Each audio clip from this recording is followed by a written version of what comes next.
Lost is a subpar healer who only knows how to use one basic heal spell, and because of this, he gets kicked out of his party and is called an ignorant loser by the people around him. One day in the guild, a girl asks Lost to form a party with him, and this is so surprising that everyone in the guild goes from minding their own business to a state of utter disbelief. Even Lost can't understand why she would want to form a party with him. But the girl points out that he is holding a party recruitment sign, so he is clearly looking for party members. The girl's name is Narcina, and she introduces herself as a martial artist in need of a party member, but before she can get Lost to agree to team up with her, the guild receptionist runs up and interrupts her. The receptionist's name is Amherst, and she takes Narcina by the shoulders just to tell her how much of a bum Lost is. Lost is a healer, but he is only capable of using the basic heal spell despite having been an adventurer since he was a child. He can't use area heal or any high healing magic, so everyone has branded him as an incompetent fool. However, despite all this, until recently, there was a party called Blade of Lightning that took him in as a member, but Lost sucked at his job so much that he eventually got kicked out. And because he is seen as a failure, no one wants to team up with him anymore. Amherst encourages Narcina to ignore Lost because he's so ignorant that she won't be able to make any profit, but Narcina actually has a lot of money on hand, so she isn't worried about profits right now. To prove it, Narcina pulls out her bag full of money to show Amherst, and she has clearly never been to Detroit because she would have gotten mugged almost instantly. Amherst warns Narcina that the adventurers here aren't exactly law-abiding citizens, so she should be careful about flashing so much cash like that. Narcina thanks Amherst for the advice and says she will keep it in mind, but from the way she responded, it doesn't look like Narcina really understood what Amherst was talking about. Amherst assumes Narcina must be a new adventurer, so she offers to help set her up with some newbie-friendly adventurers so she can make it through the day without getting robbed, but of course, she'll be charging a small fee for her services. Narcina appreciates the offer, but she already decided a long time ago that Lost was the only person she would form a party with, so she's going to stick with him. Amherst still doesn't think it's a good idea, but since Narcina is so insistent, she begins the paperwork for their party formation. Narcina asks what the paper is for, so Amherst explains that they need to fill out the registration form to officially be recognized as a guild. Lost fills out his portion of the paperwork, and once he's done, he asks Narcina to write her name on it.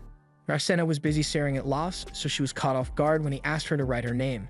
But she still does it, and after Lost pays Amherst her commission fee, his and Narcina's party has officially been formed. They leave the guild together, and Lost begins talking to Narcina about the Mardat Labyrinth, since that's where they are headed. Apparently, no one has actually finished exploring the end of the Mardat Labyrinth, so there's no information on what kind of monster the Labyrinth Master is or how deep the labyrinth goes. Naturally, adventurers began to take up the challenge and explore the labyrinth in hopes of receiving large rewards, and the resulting influx of people led to the formation and growth of Mardat, the largest labyrinth city in the world. Narcina is happy to learn all about the labyrinth, but she asks if it is really alright for them to be heading into it so soon. Before they left the guild, Amherst was adamant that Lost shouldn't take her into the labyrinth because Narcina is still a newbie, and Lost definitely remembers her advice, but he's choosing to ignore it. Due to the amount of magical energy that leaks out from the labyrinth, monsters are able to spawn in different locations around the city. These locations are classified as the mountains, the forest, the wetlands, and the plains, but among them all, the plains are by far the safest since only weak monsters spawn there. Normally, a beginner adventurer would start by practicing in the plains so they can get a feel for combat, but it's such a large area that it's pretty difficult to find monsters to fight there. In contrast, monsters appear by the dozens in the labyrinth, and as long as you don't go too deep, you won't run into any particularly strong monsters, so Lost figures it will be a lot quicker for Narcina to gain experience there. Narcina agrees with Lost, so they both continue to the labyrinth entrance, but before they go in, Narcina is eager to contribute to the party, so she says she will lead the way since combatants are supposed to be the vanguard. Lost doesn't usually stand back when he goes into the labyrinth, but since Narcina is so happy about being the vanguard, he decides to just let her have her fun. Although, as they walk through the dungeon halls, he starts having his doubts because he doesn't know if Narcina is actually capable of fighting or not. Okay, never mind, Narcina knows how to box, and she's putting in work against a group of goblins she ran into. She defeats them all with relative ease, and Lost is really impressed with the amount of skill she possesses. The defeated goblins soon turn to dust, and in their place, a magic stone is left, so Lost picks it up and explains to Narcina that adventurers give these stones to the guild and receive money in exchange. Narcina asks what the guild uses the stones for, so Lost tells her that the stones have magical energy stored in them, so they can be used in all manners of tools and equipment. That much should be common knowledge to her as an adventurer, but Narcina was never much of a learner. They've got 5 stones in total, and although goblin magic stones aren't worth much, they will still be able to get enough money from these to cover lodging for the night. They could call it a day and head back to town, or they could go a little deeper into the labyrinth to get some more money. And Marcena is happy fun, so she says she wants to keep going. They head deeper into the labyrinth, but at a certain point, Lost grabs Marcena and pulls her back because there's danger ahead. At first, she's confused because she didn't notice anything off, but Lost grabs a rock and places it on the tile in front of her, and it activates a pit trap which would have totally killed her if Lost hadn't intervened. Marcena is amazed and asks Lost how he spotted the trap, so Lost explains that the trap tile was a different shade of gray from the others, so he figured something must be wrong. Marcena is glad Lost was able to notice it, but trap identification is meant to be the job of a thief, so how come Lost is so good at it when he's a healer? Lost just tells her that he has been an adventurer for a long time, so he has picked up a bunch of skills over the years. They continue to move forward, but soon enough they come across an orc roaming the halls, and Lost is surprised by this since orcs are mid-level monsters, so they aren't meant to appear so high up in the labyrinth. Marcena asks if they should turn and run away, but Lost doesn't think that will be necessary because his and Marcena's combined strength should be enough to take it down, but he isn't going to force her to do anything she doesn't want to. Marcena says she is fine with it since Lost believes they can win, so they get in position and Marcena charges at it, but when she lands her first kick, it feels more like she's kicking a rock than a monster. The orc raises its club and tries to strike her down, but Marcena is able to block it with her hands, although she gets backed into a corner because of it and has nowhere to run as the orc prepares for another attack. However, moments before she is struck down, Lost steps in front of her and defeats the orc with a single stab of his sword.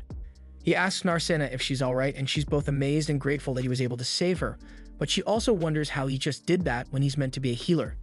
Lost says he just happened to pick up a few combat skills over his years of being an adventurer, but that aside, they still need to collect magic stone, so they go to retrieve it. And it's a lot bigger than the ones they got from the goblins. It also has more magic in it, so they will get a lot more money if they sell it. With that said, Lost asks her if she wants to call it a day and head back to the guild since they've earned enough money, and she has demonstrated her skills, but Marcena says she wants to keep going a little longer, so Lost ends up agreeing. By the end of their labyrinth exploration, they've gathered a lot of magic stones and returned to the guild to exchange them with Amherst. Amherst is surprised that they managed to get this many gems in only half a day, but then she notices the orc gem and begins scolding Lost for taking Marcena into the labyrinth when she specifically told him not to.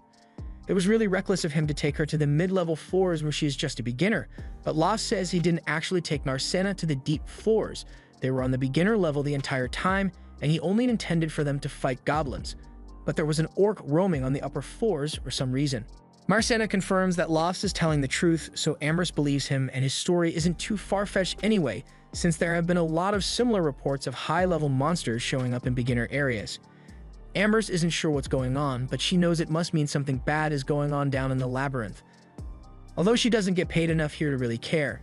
Anyway, she asks if Lost is here to sell all these gems, and Lost says he is, so Amherst excitedly begins gathering the payment for him.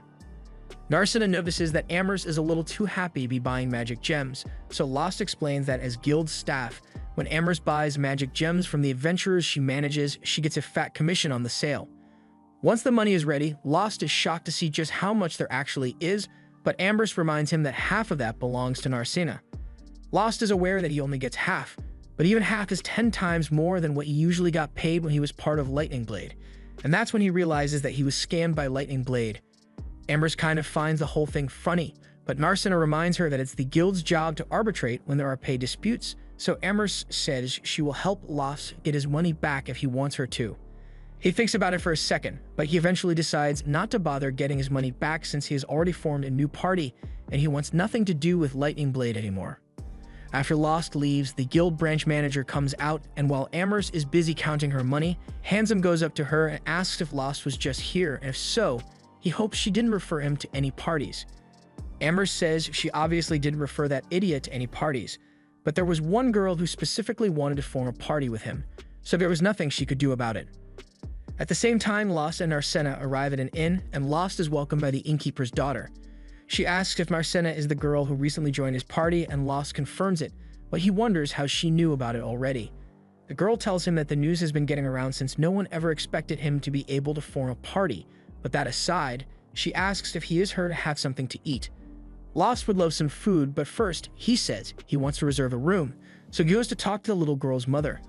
Mary would be happy to get them a room, so she asks if they will be sleeping together or in separate rooms. Narcena blushes a little at the thought, but Lost tells Mary that they will be staying in separate rooms, although Narcena actually kind of liked the idea of sharing a bed with Lost. A little while later, Lost and Narcena go to bed, and once Narcena is alone in her room, she begins thinking about the first time she met Lost several years earlier. He had just saved her from an accident and was healing her wound with his basic heal spell, so she was really grateful that he took the time to heal her. So she decided right then and there that she would become an adventurer when she grew up and support Lost in any way she could. Since that day, Narcena began training relentlessly, and as soon as she heard that Lost had been banished from his party, she rushed over to the capital so she could be the first to team up with him. However, she is just now realizing that Lost probably didn't recognize her at all. Although it's hard to blame him since she did grow a lot taller than she was back then, she was wearing different clothes and her hair color even changed to blue.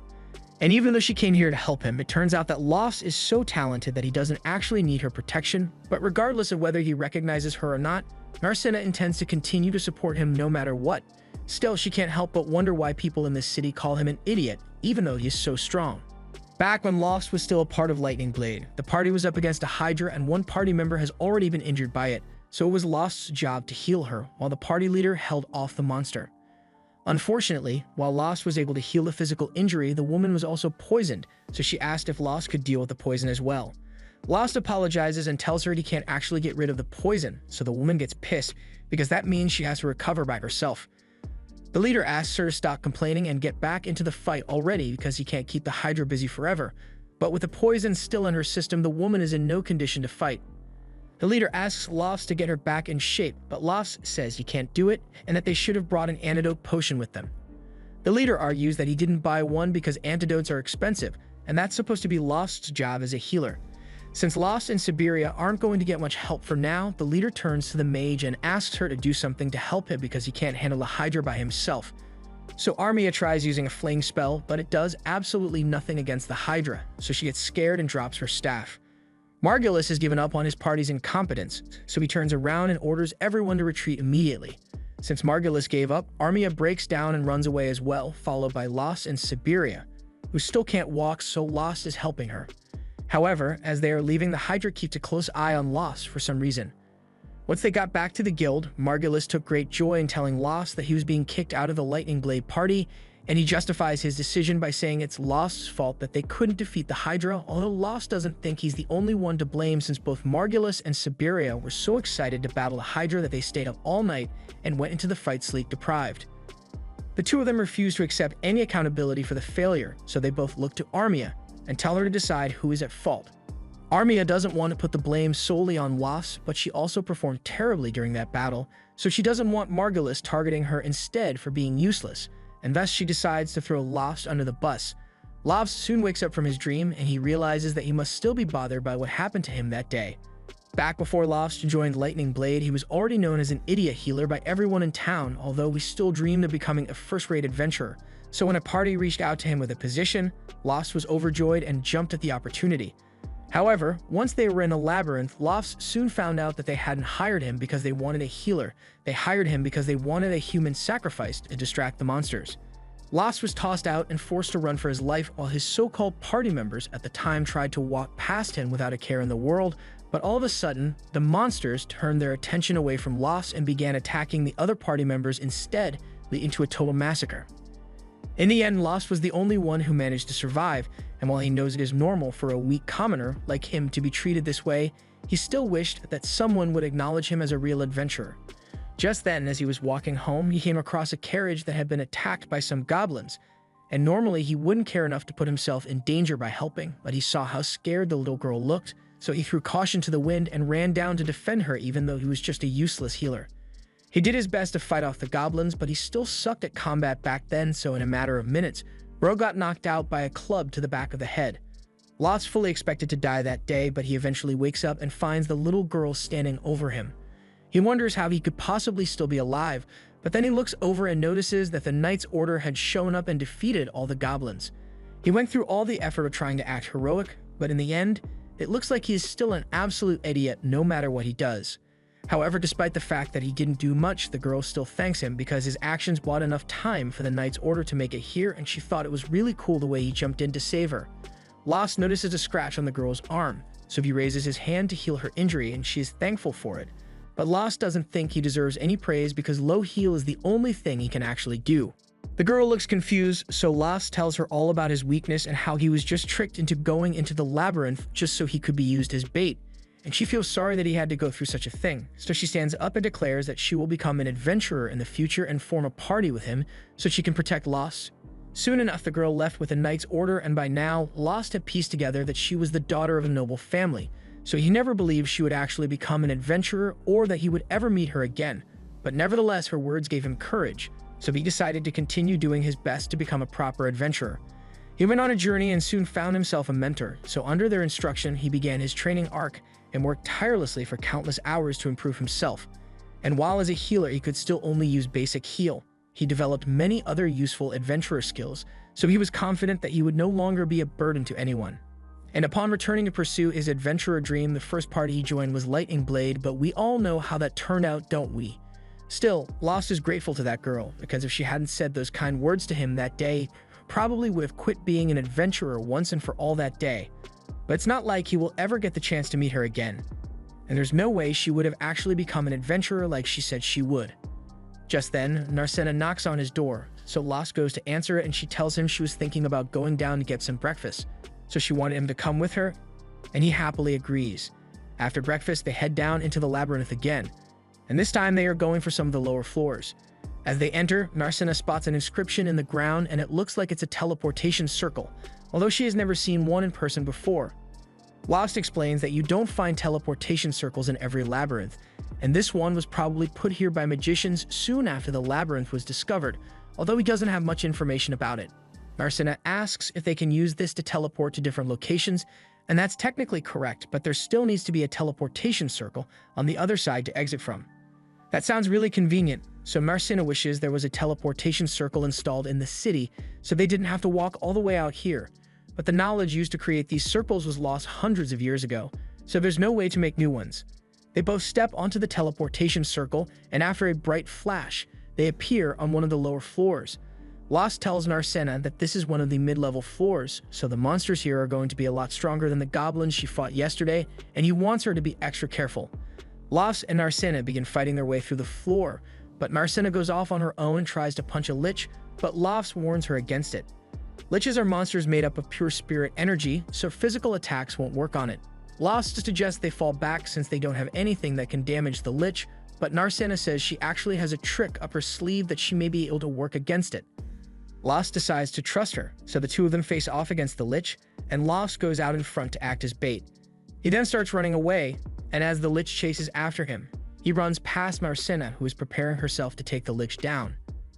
All people possess a form of spirit energy within them called prana, and as a martial artist, Narcena has training enough that she is able to control the prana within her body and use it as a weapon by covering her fists with it. This way, when she goes to attack the lich, she punches a hole straight through it, and it soon disintegrates like any other monster and drops its magic stone. Lost runs over to check on her, and she seems perfectly fine, aside from the wounds she got on her arm. Lost tells her to stay still for a second because he wants to try something, so he pulls out a magic item that enhances the effects of healing spells and uses it to heal Narcena's wounds. They head back to the guild together to show Amherst the stones, and she is shocked that they managed to defeat a lich, but she is also excited for the commission she will get from this sale.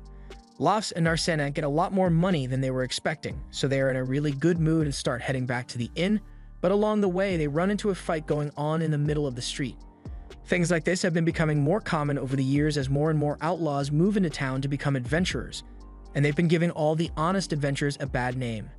It's a real mess, but there's nothing Lost or Narcena can do to change it, so Lost suggests that they should just enjoy their money and have a fancy dinner tonight. A little while later, Lost and Narcena are seated at their table and have been served one of Mary's best dishes to eat. While they eat, Narcena says she has a question she has been meaning to ask, so she points out to the giant stone pillar on the edge of town and asks what that thing is. At first, she thought it was a building, but it has no windows or doors, and it doesn't look like a monument either, so it's really confusing. Lost shares her confusion and explains that he doesn't know what it is either. He once got curious about it and asked one of the workers about it while it was still being constructed, but the workers didn't know what it was for or who was paying to have it built. Narcena can't believe something like that was possible, but apparently an agent just showed up one day with some money and blueprints, so no one ever met the funder. Still, as strange as it may seem, Lost just chalks it up to some billionaire doing random shit, and he's perfectly fine with that since the towers aren't actually hurting anyone. But he also wishes some of that money could have gone towards building a wall for the city since it doesn't have one. Narcena agrees that a wall for the city would be nice, but at the same time she doesn't think there's much to worry about since with the number of adventurers that live in this city, whether it is monsters or thieves that attack, she's sure they'll be able to fight off any threats. After dinner, they both head back to their room, but before Lost goes to bed for the night, Narcena calls him back. She clearly has something to say, but she can't bring herself to say it, so she just tells him good night and heads to bed. Inside her room, she jumps on her bed and is upset because she wanted to tell Lost that she wants to stay in the same room as him, but she couldn't come out and say it because it was too embarrassing. In the other room, Lost is lying in bed with his mind at ease now that he has such a great party member. He was able to continue adventuring thanks to that little girl's motivation, and while he doesn't know if he will ever get to meet her again, he has a lot to thank Narcena for. In other news, Margulis has just found a new member for the Lightning Blade party, and while he seems really excited to have Lyra join the team, Siberia doesn't seem to like her very much and Armia is too shy to make direct eye contact. Anyway, now that the team is complete again, Margulis is eager to head out and finally defeat that Hydra once and for all.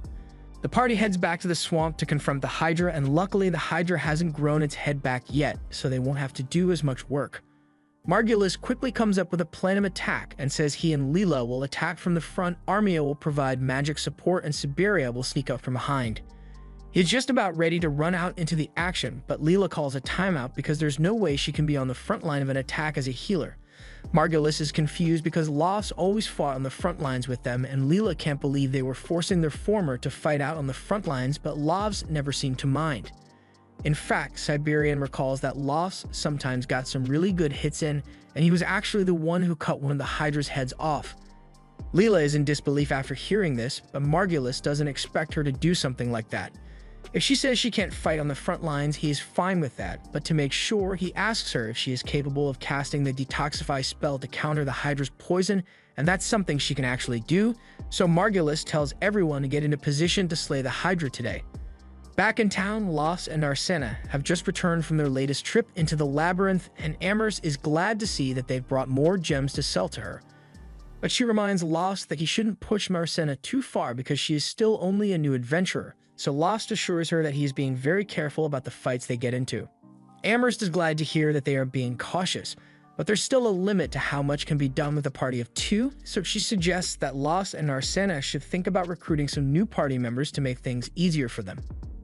Lost agrees that more party members would make things easier, but ultimately, he decides that it isn't worth the hassle since he and Narcena are already making a lot of money as they are. Amherst admits that he's right since with the amount they've been making recently, they could probably rent a house instead of staying at an inn if they wanted to. Narcena had no idea it was possible to rent a house in the city, so Amherst explains that there's a limit to the amount of equipment and items that you can store at an inn, but that's not an issue when you have a private room, although it's quite expensive.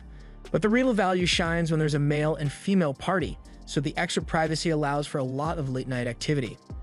Narcena suddenly seems really interested in renting a private house for some reason, but seeing as Lost did not react, Amherst doubts late-night activity is a possibility in this case. Speaking of private houses, Lost recalls that Lightning Blade had a private house as well, although they forced him to sleep in the storage closet, so it wasn't very comfortable for him.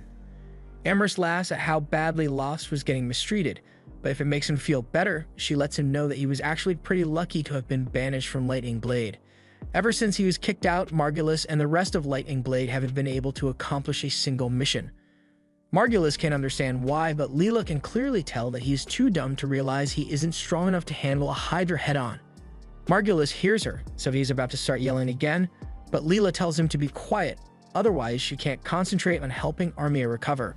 Armia was badly injured and poisoned, so Leela really does need to concentrate, and while she is doing that, Siberia tells Margulis that as much as she hates to admit it, Lost may have been more valuable than they gave him credit for. Even though he sucked at healing, he was still able to get the job done in the end, and he also didn't notice that they were scamming him out of his money, so he was the perfect party member. Margulis is really wishing Lost hadn't quit, but Siberia reminds him that he was actually the one who kicked Lost out of the party, and he made a big show of it too. Margulis had totally forgotten all about that, but if he was the one who kicked Lost out, then he thinks it should be easy to get him back. All they have to do is ask, and he is sure Lost will rejoin the party immediately because, after all, they are the famous Blades of Lightning. So no one would turn down an invitation to join the party, although Siberia is starting to question if she even wants to stay in the party at this point. By the next morning, Leela is finally done healing Armia, so she wakes up and thanks her for the healing, but Leela is just happy she could help. She asks if Armia feels well enough to eat, and since she does, Leela heads downstairs to get some food for her. But when heads downstairs to ask where the food is stored, she realizes Siberia and Margulis are gone, and she has no idea where they went. Margulis and Siberia are currently at the guild, and Margulis loudly proclaims that he is willing to graciously allow Lost to return to his party. Once again, everyone stops what they are doing and stares in disbelief, and Lost is most shocked of all. So he asks Margulis to repeat himself because there's no way he could have actually said something so dumb. Margulis repeats himself, and Lost's ears weren't deceiving him, but he still doesn't know how to respond or such a ridiculous request. At the same time, Narcina and Amherst see what's going on, and Amherst explains the blonde guy is the leader of the party that kicked Lost out, and now he's trying to get him to come back by acting condescending. Lost obviously isn't amused with Margulis' speech, but before he can say anything, Margulis assumes he might be upset about the fact that they scammed him out of his pay while he was in their party, so Margulis apologizes and acts like it was an honest accident. He promises that Lost will get a fair share this time around, plus they could really use his help since the new healer Margulis hired isn't very useful in combat. Siberia thinks there's no way Lost will actually agree to Margulis' request, but to her shock, Lost actually thanks Margulis for the offer. Narcina refuses to let Lost be stolen from her, so she runs out in front of him and starts yelling at Margulis, saying Lost will never join his party again. Lost touches her shoulder and tells Narcina that she doesn't need to worry about him leaving, after which he turns to Margulis and tells him that he was only saying thanks to be polite, but he has no interest in ever joining his party again. Margulis can't believe he got turned down, so he starts getting desperate and accuses Narcina of trying to use Lost because she realized he is actually really useful to have around. All Margulis' aggressive pointing is starting to get on Lost's nerves, so he grabs Margulis' hand and warns him that if he ever does anything to hurt Narcina, Lost will make sure his body will be mangled beyond recognition. Lost then turns to leave, and Narcina pauses for a second to rub it in Margulis' face one last time. After they've left, Margulis doesn't know what to do, but he still wants to defeat the Hydra, so he yells at Amherst to recommend him a new adventurer for his party, preferably one who can handle fighting on the front lines alongside him, and Amherst really doesn't want to have to deal with him, but it looks like she won't have to because an adventurer walks out from the crowd, and this dude looks like he completed all the side quests before coming here. The mysterious man offers to join his party and asks if Margulis is satisfied with his level of strength. Margulis checks the guy out, and he definitely looks strong, but to make sure, he is going to have to test his sword skills. He draws his sword and charges at the man, but with a simple swing of his sword, the man instantly disarms Margulis and makes him look stupid in front of the entire guild.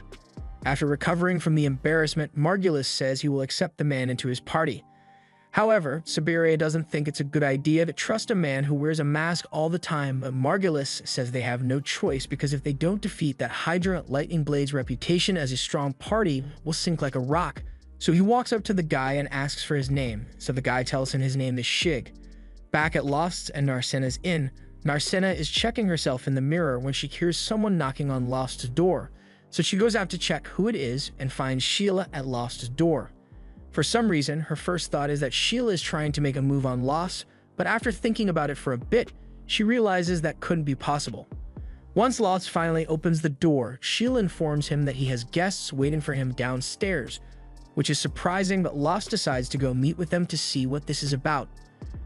Once he gets downstairs, Lost and Narcina meet with Armia and Leela, and while Armia feels bad for coming at him with such a brazen request, she asks Lost if he could come and help them just this once. Margulis still intends to go after that Hydra and even hired a new warrior to help with the mission, but Leela doesn't think it's going to be enough to win.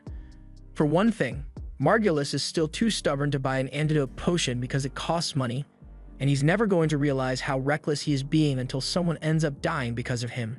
Armia knows it's too late to apologize now, but she acknowledges how strong Lost is, because if he hadn't cut off the Hydra's head last time they fought it, the entire party would have been wiped out. Lost still doesn't think he did all that much, but Leela points out that the party struggled to survive against a Hydra that had lost 2 heads already, so they would have been dead meat if it was in perfect condition. Lost asks what exactly Armia is asking him to do, so Armia stands up and says she wants Lost to fight with them, because she is sure they can defeat the Hydra if he is there as well. She is basically asking him to rejoin Lightning Blade, but Lost already had this conversation with Margulis earlier today, and his answer remains the same. Marcina wonders why Armia seems so determined to help Margulis out, since this whole ordeal must be horrible for her to deal with. And yes, Armia believes Margulis has a lot of flaws, and I mean a lot, but even so, he's still her party member. Marcina becomes angry after hearing this because Lost was her party member as well, but she did absolutely nothing to support him when he was being mistreated. Armia begins crying and apologizes for what she did to Lost, but at the time she was scared that if she didn't go along with what Margulis said, she would be kicked out of the party as well. She is a new adventurer, so she doesn't know any other parties to go to, but she now realizes that what she did was wrong and that Margulis is wrong for the way he treated Lost. But even though she doesn't agree with Margulis' way of doing things, she still doesn't want him to get himself killed in an unwinnable battle. Leela tells Lost that Armia is serious about her apology and she has been agonizing over it for a long time. Leela tells Lost that Armia is serious about her apology and she has been agonizing over it for a long time. So while she understands Lost can decline the request, she asks that he at least consider accepting Armia's apology. Lost gets up and tells Armia that he holds no grudge against her, so he will accept her apology, but he still has no intention of returning to Lightning Blade. Armia is disappointed, but she accepts his answer and says she won't bother him about it anymore. Just then, Mary comes over and she has brought a whole feast to cheer Armia up since she looks like she hasn't been eating well. While Armia is eating, Lost talks with Leela and asks if there is any way for her to take Armia and leave Margulis' party, but if she could have done that, she wouldn't have come here in the first place. Lost knows how Margulis treats people, so he suggests that Leela should leave his party anyway, but Leela refuses to do that since she would be leaving Armia to fend for herself under the leadership of that idiot. The next day, Margulis finally introduces Leela to Shig since they will be fighting the Hydra again today, but she seems to recognize him from somewhere, so she wants to have a word with him. She asks what he's doing here and why he is disguising himself, but Shig is still trying to pretend that he has never met Leela before, so he tries walking away, but as he does so, she notices the sword on his back which used to belong to a person named Ronaldo, so she accuses him of stealing it, but Shig denies it and says it was handed down to him as a gift, so he is no thief. He may have cleared his name of theft, but the fact that he admitted knowing Ronaldo lets Lyra know that he is indeed the same Shig she knew. However, she decides to keep his secret identity hidden since it seems important to him.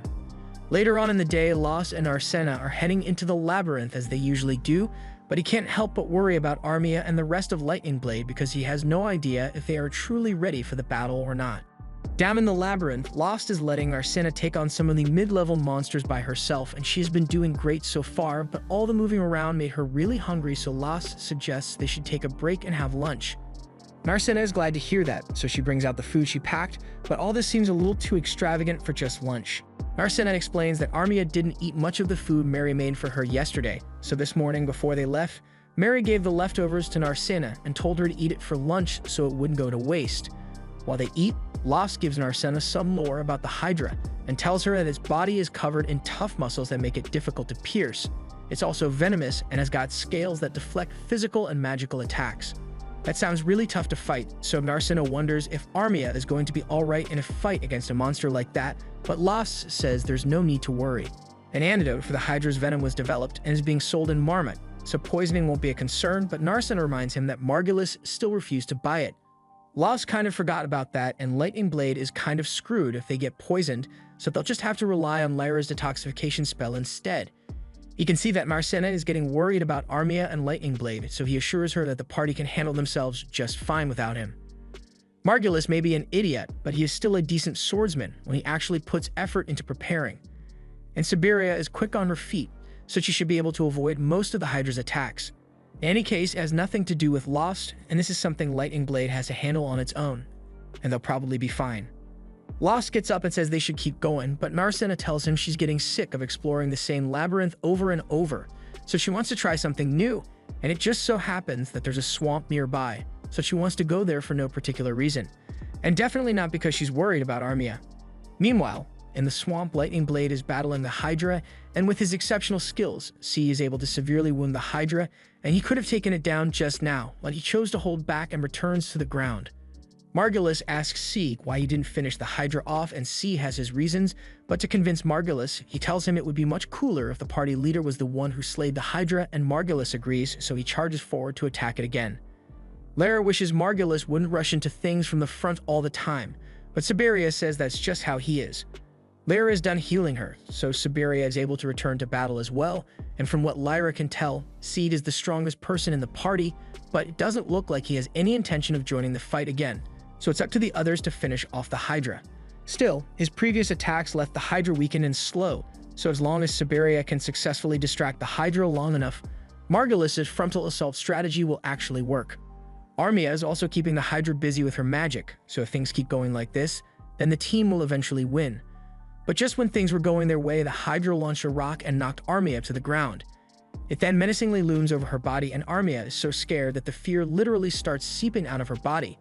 Monsters feed on the fear of humans, and normally you shouldn't be able to see fear like this, but it is visible because of an abnormally high amount of mana in the area. Mana concentrations of this level should only be possible in the labyrinth, but the Hydra is taking full advantage of it and begins to evolve. This is truly a frightening sight, and none of the others are capable of handling this on their own, so Seed decides to step in. He asks Lyra to take care of Armia and tells Margulis that he has to retreat immediately, but Margulis refuses to back down since they've already done a lot of damage to the Hydra, so it shouldn't be that hard to finish it off before it transforms. He leaps up into the air and attempts to slash the Hydra's head off, but once his sword connects with the monster's head, it shatters and Margulis is left completely defenseless as the Hydra prepares to counterattack. However, before the Hydra could land a fatal blow, Lofts shows up and deflects its attack along with Narcina. The Hydra backs off momentarily and Seed thanks Lofts for his help, but he says we'll handle the things from here, so he wants Lofts to go check on Armia since she's hurt. Lyra has already begun healing Armia, but the damage she sustained is severe and wizards are resistant to magic, so Lyra's healing magic isn't very effective. Lost offers to do the healing instead, so Lyra lets him, but she doesn't see what good it would do since basic healing magic is still going to be ineffective in this case. However, to her surprise, Lost starts spam casting heal until Armia begins to recover. This is the most absurd thing she has seen all day, but Margulis and Siberia don't think there's anything strange about it since this is how Lost always use healing magic, so they thought it was common practice. Lyra explains that not only is it extremely difficult to overlay heal spells like that, but she has never heard of it improving the efficiency of a heal spell before. Thanks to Lost, Armia soon wakes up and she is really glad to see Lost, so she thanks him for coming to help, but she soon passes out again. Lost has dealt with most of her injuries, so she just needs to sleep for a while to recover her strength. But just when Lost thought his job was done, the Hydra screeches a battle cry which loosely translates to, "Lost, come at me bro, I want a rematch." Steam was going to kill it himself, but since it seems to be holding a grudge against Lost, he asks Lost if he wants to do it instead. Lost agrees to fight the Hydra, and since Lost is going, Narcina says she'll fight as well. Nothing Lost says will get her to change her mind, so he lets her fight by his side, but only under the condition that she must retreat instantly if she feels like she is in danger. Since it has been settled that Lost and Narcina will be fighting the Hydra, Seed tells the others not to get involved in the battle for their own safety. Narcina throws the first punch to disorient the Hydra, and Lost follows it up by slashing at one of the Hydra's heads. He also decides to join in, so he charges at the Hydra and uses his sword to slash off one of its heads. Margulis is amazed by this since Seed is a lot stronger than he had initially thought, but even if Seed is strong, he wonders how Seed's sword remained intact when his own shattered upon contact with the Hydra. Lyra tells him that Seed is using a special magic sword, which is far more powerful than any regular weapon, but magic swords are extremely rare, so Margulis wonders who Sieg is and how he acquired such a sword. The fight goes on, and Narcina attempts to land another punch on the dragon's sternum, but in the process she loses her footing, so the Hydra is able to take advantage and knocks her out cold. Now it could just kill her, but instead it stares straight at Lofts and communicates that it is sick of getting jumped, so it wants a fair 1 versus 1, otherwise it's going to end Narcina right now. Siberia can't believe the Hydra is smart enough to not only communicate off vibes alone, but to also know how to take a hostage. Lofts has no other choice if he wants to ensure Narcina's safety, so he asks Sieg and Lyra not to interfere from now on. Lost then attacks the Hydra by himself, but before long, he gets knocked down by the Hydra as well. That was pretty anticlimactic since Sieg was expecting Lost to be more impressive. But if this is truly all Lost has to offer, he is prepared to take down the Hydra instead. However, as Lost is about to lose consciousness, he reaches out to Narcena in an attempt to protect her, and all of a sudden, energy begins flowing out of his body and he stands back up to face the Hydra. Something is clearly different about Lost, but before the Hydra can react, Lost dashes forward and slashes off all the Hydra's heads in one fluid motion. Once the Hydra has been defeated, Lost loses consciousness again, and by the time he wakes up, Narcena is standing over him asking if he's alright. He says he's fine, but he's more concerned about Narcena's health since she took a direct hit from the Hydra. Narcena says she's perfectly fine, but only because Lara brought an antidote potion for emergencies, and that thing was expensive, so Lara says she will charge him for it later. That aside, she asks Lost what happened to him earlier, but Lost has no idea what she's talking about. Just then, Margulis interrupts and starts complimenting Lost on his strength and tries to convince him to rejoin his party. Lost cuts him off and says he's never going to rejoin Margulis' party, but Margulis keeps talking anyway. He says a lot of valuable magic stones were dropped from the Hydra and he is willing to split 3 ways with Lost if he joins them. But Lost finds it odd that Margulis only intends to split the reward 3 ways, so he asks what he means by that. Margulis says he's only going to split it for himself, Siberia, and Lost, so the other get nothing. Lara and Sieg are new to the party, so he couldn't care less about them, and Armia gets scared and hurt so often that he thinks she is useless now and wants nothing to do with her. He and Siberia even consider selling her off as a slave just to get rid of her. And at this point, Lost has had enough, but before he can do anything, Narcena beats him to the punch and knocks Margulis to the ground. Margulis begins bitching and yells that it's against the guild's rules for adventurers to attack each other, so he's going to report Narcena to the guild and have her expelled from the guild. He asks if everyone saw what Narcena did, but strangely, everyone got hit with a sudden wave of blindness when Narcena hit Margulis. But what they did see was the fact that Margulis and Siberia were talking about selling Armia off as a slave, and there are laws against that here. So they are both guilty of attempted human trafficking. Sieg couldn't possibly overlook such a heinous crime, so with his authority he says he is placing them under arrest. Back at the guild, we find out that Sieg is a direct adventurer of the royal family, and he had received reports that the security in this town was deteriorating due to the adventurers here. So he was sent out to investigate it, and as soon as he arrived, he met Margulis and Siberia. Lara asks him what will happen to those two, and according to the rules, not only are they automatically expelled from the guild, they will be charged with human trafficking, which could lead to a lifetime of prison with forced labor in the best case for them. Margulis and Siberia start freaking out and begin pleading with Sieg to spare them because they can't afford to spend the rest of their lives in prison. They sound so pathetic that Lost starts to pity them, so he asks Sieg if he can talk to him outside for a second. Sieg agrees and asks what Lost wants to talk about, so Lost explains that those two may not be the most upstanding people, but just like him, they once had dreams of living as adventurers. However, at some point their dream changed to become top adventurers, and that led them to become obsessed with fame and fortune. Lost's point is that Margulis and Siberia weren't always like this, so while most people would have given up on them by now, Lost still wants to give them another chance to live as good adventurers, so he asks Sieg to let them off with a warning this time. Sieg doesn't understand how Lost can be so forgiving, but since it's what he wants, he releases Margulis and Siberia. But he warns them that if he ever so much as hears a rumor about them causing trouble, they will never see the light of day again. Margulis and Siberia take the hint and immediately start running to get as far away from Sieg as possible, but once they are gone, Amherst asks if it is really okay to let those two off the hook so easily. Sieg tells her that even if they expelled those two, it wouldn't make them better people, so he will be monitoring them to see if this has scared them straight or not. At the same time, Narcena apologizes to Lost because it was her that forced him to get involved and help Margulis, but Lost tells her it's alright. He may never be able to get over how Margulis and Siberia treated him back when he was a part of their party, but he feels a lot better now those two have left town, so he won't have to worry about them anymore. Later that day, Sieg meets with Lyra in private to explain the real reason he came to this city. He was tasked with monitoring Marmot because there have been an unusually high number of monster evolutions taking place here, and there's definitely some foul play at work, so he needs to get to the bottom of it. And to do that, he's going to need Lyra's help, so he wants to form a party with her like before. Lyra isn't opposed to the idea, but she says she will only agree to it if Sieg allows Armia to join as well, since Armia needs somewhere to go. Sieg says he's fine with it, and in fact, it works out great for him since more party members means he can expand his surveillance. And there's a particular adventure that he has become interested in. The next day, Seed and the others meet up with Lost and Arsena for breakfast, and they tell him about their decision to form a party together. Arsena is surprised to hear this, but their party composition is pretty balanced, since they have a warrior, a healer, and a mage. Arsena asks Armia if she's alright with this arrangement, and Armia is more than satisfied because she would have had nowhere to go if C and Lyra hadn't taken her in, so she feels deeply indebted to them for it. After breakfast, Arsena asks Lost what he wants to do today, and surprisingly, Lost says the first thing he wants to do is head to the guild. Normally, they wouldn't head there so early in the day, but with all the commotion yesterday, he forgot to exchange the Hydra Magic Gem for money, so he wants to get that done now. But the gem isn't the only reason he wants to go. He has been thinking about taking on a quest from the guild, since it's a way they could make money aside from selling magic gems. Arsena knows quests involve accepting jobs to do things like defeat monsters, find special items, or act as bodyguards for a group, and in exchange for the service, the guild will pay them money. But she has never considered taking a quest herself before.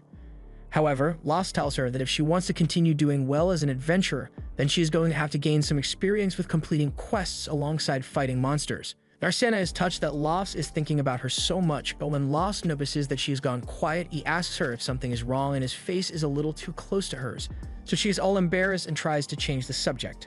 A little while later, they finally arrive at the guild, but it seems like all eyes are on them for some reason. Arsena wonders why the atmosphere here seems so hostile, but then Lost overhears some of the adventurers gossiping about how he single-handedly slayed the Hydra, and he now understands what's going on. He pulls Arsena aside to warn her that they are going to need to be careful from now on, since the others in the guild have learned about their fight with the Hydra, and there may be some people here who will try to steal a Hydra magic stone from them since it's really valuable. Just then, Lost and Arsena are approached from behind by a group of adventurers, and Lost recognizes the leader as Marnell. Marnell says he wants to have a little chat with Lost, but Lost is hesitant to agree since it looks like Marnell is trying to jump him. Marnell realizes there has been a misunderstanding here, so he tells his guys they are making Lost nervous, so they should go wait outside for a minute.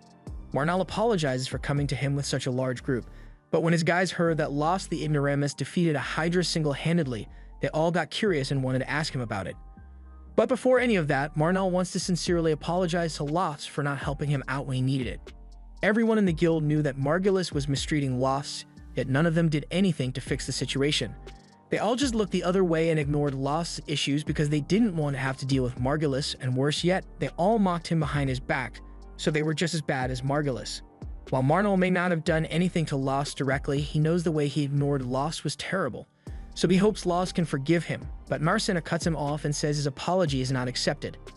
Lost had to endure years of torment and mockery from everyone in this guild, so if they want forgiveness, Arsena says they'd all have to get on their hands and knees and beg for 3 days straight. Lost pleads with Arsena not to take things too far, because if she actually forces him to do that, then everyone's going to think Lost is the bad guy here. Besides, even if he may have defeated the Hydra, Lost is still an inadequate healer who can only use one heal spell, so he doesn't think they were wrong when they called him an ignoramus. Lost clearly hasn't learned anything about self-respect, because he tells Marnell it's okay for people to keep calling him Lost the Ignoramus, and extends his hand for a handshake to show that he has no hard feelings about it. Marnell shakes Lost's hand and tells him that if he ever finds himself in trouble, then he and his party will do whatever they can to help. Now that that's over, Lost and Arsena finally take the Hydra Gem to Amherst so she can appraise it, but Amherst is left in utter disbelief because this is the most unique magic stone she has seen in a long time. The Hydra's mutation caused a drastic change in the composition of the stone, so now she says it might be worth well over 10 times the original price. Monster mutations don't happen often, so any mutated stone would be worth a lot on its own. But this one is from a Hydra, so it's especially rare. The fact that the Hydra mutated in the wetlands is also a problem though, since monster mutations require an enormous amount of mana, and the wetlands normally don't have enough mana to facilitate it. It's possible for mana to accumulate outside the labyrinth, but it's unlikely for that to happen naturally, and there's also the fact that Lost and Arsena encountered a high-level orc on the upper floors of the labyrinth, so there's definitely something going on in there. Arsena asks why the guild hasn't done something about this, like send an expedition out to investigate the cause of these strange occurrences, and that's a good question, so as Handsome, the branch manager, happens to be walking by, Lost and Arsena decide to report the matter to him. In Handsome's office, Lost and Arsena give detailed accounts of the high-level monsters on low-level floors and the Hydra mutating outside the labyrinth, but Handsome doesn't seem to care. Lost tries to convince him that this is a serious issue, since if they don't find out why monsters have been getting stronger lately, then other adventurers might end up getting hurt. But once again, Handsome says he doesn't have time to deal with such a trivial matter, and if adventurers end up dying because of something like this, then they were probably better off dead anyway. Lost sees that Handsome has no intention of investigating the events, but even if he's not going to do anything about it, Lost suggests that he should at least post a warning to let people know of the new dangers, but Handsome seems to have a personal grudge against Lost, so instead he warns Lost to either stop complaining or to get out of this town. They aren't getting anywhere with Handsome, so they leave his office and Narcina is really pissed at him for what he said. Lost tries to calm her down and says Handsome is probably too busy to deal with the issue, but that's not why Narcina is angry. She is angry because of the way Handsome treated Lost, because there was no reason for him to be so hostile, but Amherst tells her that that's just the way Handsome is. The master of this guild, Mist, is an old and reclusive person, so they almost never leave their office. That's why Handsome has been left in charge of running the guild, and though he may not be the best person, he gets the job done, so there aren't many complaints about him. The only problem is that he expects everyone to be perfect, so he would constantly berate people for even the slightest mistakes, and that really gets on her nerves. That aside, Lost says he has a favorite ask of Amherst, since he was hoping to pick up a quest with Narcina. Amherst is more than happy to help, so she brings out a list of all the quests that are available at the moment and allows Lost to look through it. The quests all seem to be pretty mundane, especially this one about a guy looking for a fishing buddy in the labyrinth, so Narcina is really disappointed. Amherst understands that Narcina thinks it's a bit lame, but she would still be getting paid for it, so it's an official job and she shouldn't look down on it. While Lost is looking through the rest of the list, he notices a quest which involves defeating a monster, and Narcina seems to be a lot more excited about this one since it sounds like it will be action-packed. She says she's interested in taking this quest, but Amherst is a little hesitant to let her have it since it's not exactly a good fit for their party. The quest is to eliminate a phoenix that lives near one of the mid-floor teleportation circles, and if they manage to pull it off, it would earn them a lot of money, but a party consisting only of a healer and a martial artist won't stand a chance against that kind of monster. Lost agrees with Amherst on this since it would be practically impossible to defeat a flying phoenix when they don't have a long-ranged attacker. Amherst says she would only allow them to accept the quest if they had a warrior and a mage, as well as another healer who could use Area Heal to help everyone recover. Lost thinks about it for a second, and he just so happens to know a party with a warrior, a mage, and a healer that could help with this quest. A little while later, Lost meets with Sieg and the others to discuss the Phoenix subjugation mission, and both Lyra and Sieg seem to be on board with the mission, especially since it would make it easier for Sieg to keep an eye on Lost. Before they agreed anything though, Lyra asks Armiat if she's willing to partake in the mission, and Armiat says she doesn't mind, but she asks Lost if he's sure he wants her to be a part of the group after the way she treated him. Lost says he's not mad at her for what she did, and as long as she acknowledges that the way she acted was wrong, he feels like he can trust her to do better in the future. Now that they've agreed to work together, they need to begin preparing for the mission, so everyone heads to the market to start shopping for the gear they will need. After shopping for a while, Lost tells Narcina that he wants to stop by a medicine shop so he can get a few medicinal creams, because burn wounds heal a lot faster if you use medicine on them, in addition to healing magic. Narcina is amazed by how much Lost knows about being an adventurer, but because he's so knowledgeable, Narcina almost never gets a chance to make herself useful, and she's worried that Lost might not need her around anymore. While Narcina was in deep thought, someone sneaks up from behind and grabs her, so Narcina instinctively reacts and tries to punch her attacker, but the attacker seems far more skilled than Narcina anticipated as she effortlessly dodges the punch and jumps backwards. Once Narcina gets a good look at her, she realizes that she actually recognizes the attacker. The woman's name is Ralma, otherwise known as the Fire Goddess Adventurer, and she's pretty close with Narcina's father, so she was sent here to check on Narcina since she pretty much ran away from home to come here. She assumes the reason Narcina ran away from home is the man behind her, but now that she gets a good look at him, she recognizes Lost, and Lost seems to recognize her as well. They all head to a restaurant so they can talk, and Lost explains to Narcina that he was once Ralma's student, although it was just for a short time, and Ralma thinks of him as a terrible student.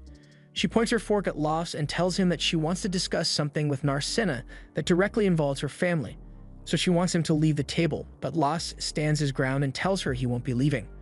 He's in a party with Narcina, so her problems are his problems too, and he is concerned that Ralma might try to drag Narcina back home against her will if he's not here.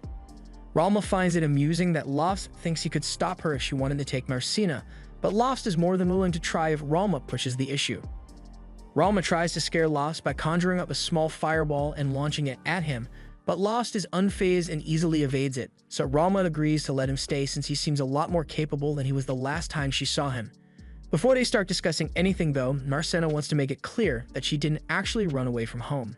Shur may have forgotten to tell her parents she was leaving, but she did leave a note saying she was leaving to go be with a man who is almost 10 years older than her.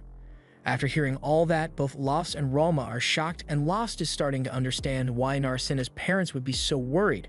Ralma assures them that Narcena's parents aren't against her becoming an adventurer, they just wanted Ralma to make sure that Narcena wasn't in any kind of danger here, and seeing as she is with Lost, Ralma is sure Narcena will be perfectly safe, so there's no reason for her to get involved any further.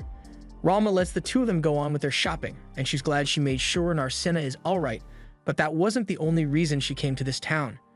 Her main mission is to figure out what the guild master, Miss, is plotting, because there's definitely something sinister going on in this town. The next day, the group makes their way into the labyrinth with the teleportation circle, and Narcena is on guard the second they come out, but to her surprise, the Phoenix is nowhere to be seen. She thought they would have to fight it as soon as they got here, but Lost tells her the Phoenix wouldn't fit in here. Phoenixes aren't necessarily giant monsters, but the passageway is too small for any Phoenix to crawl through, so the group is going to head a little deeper into the labyrinth to find it. Monsters with wings don't like cramped spaces like these, but the group eventually comes across a wide open area which looks exactly like a Phoenix's preferred habitat.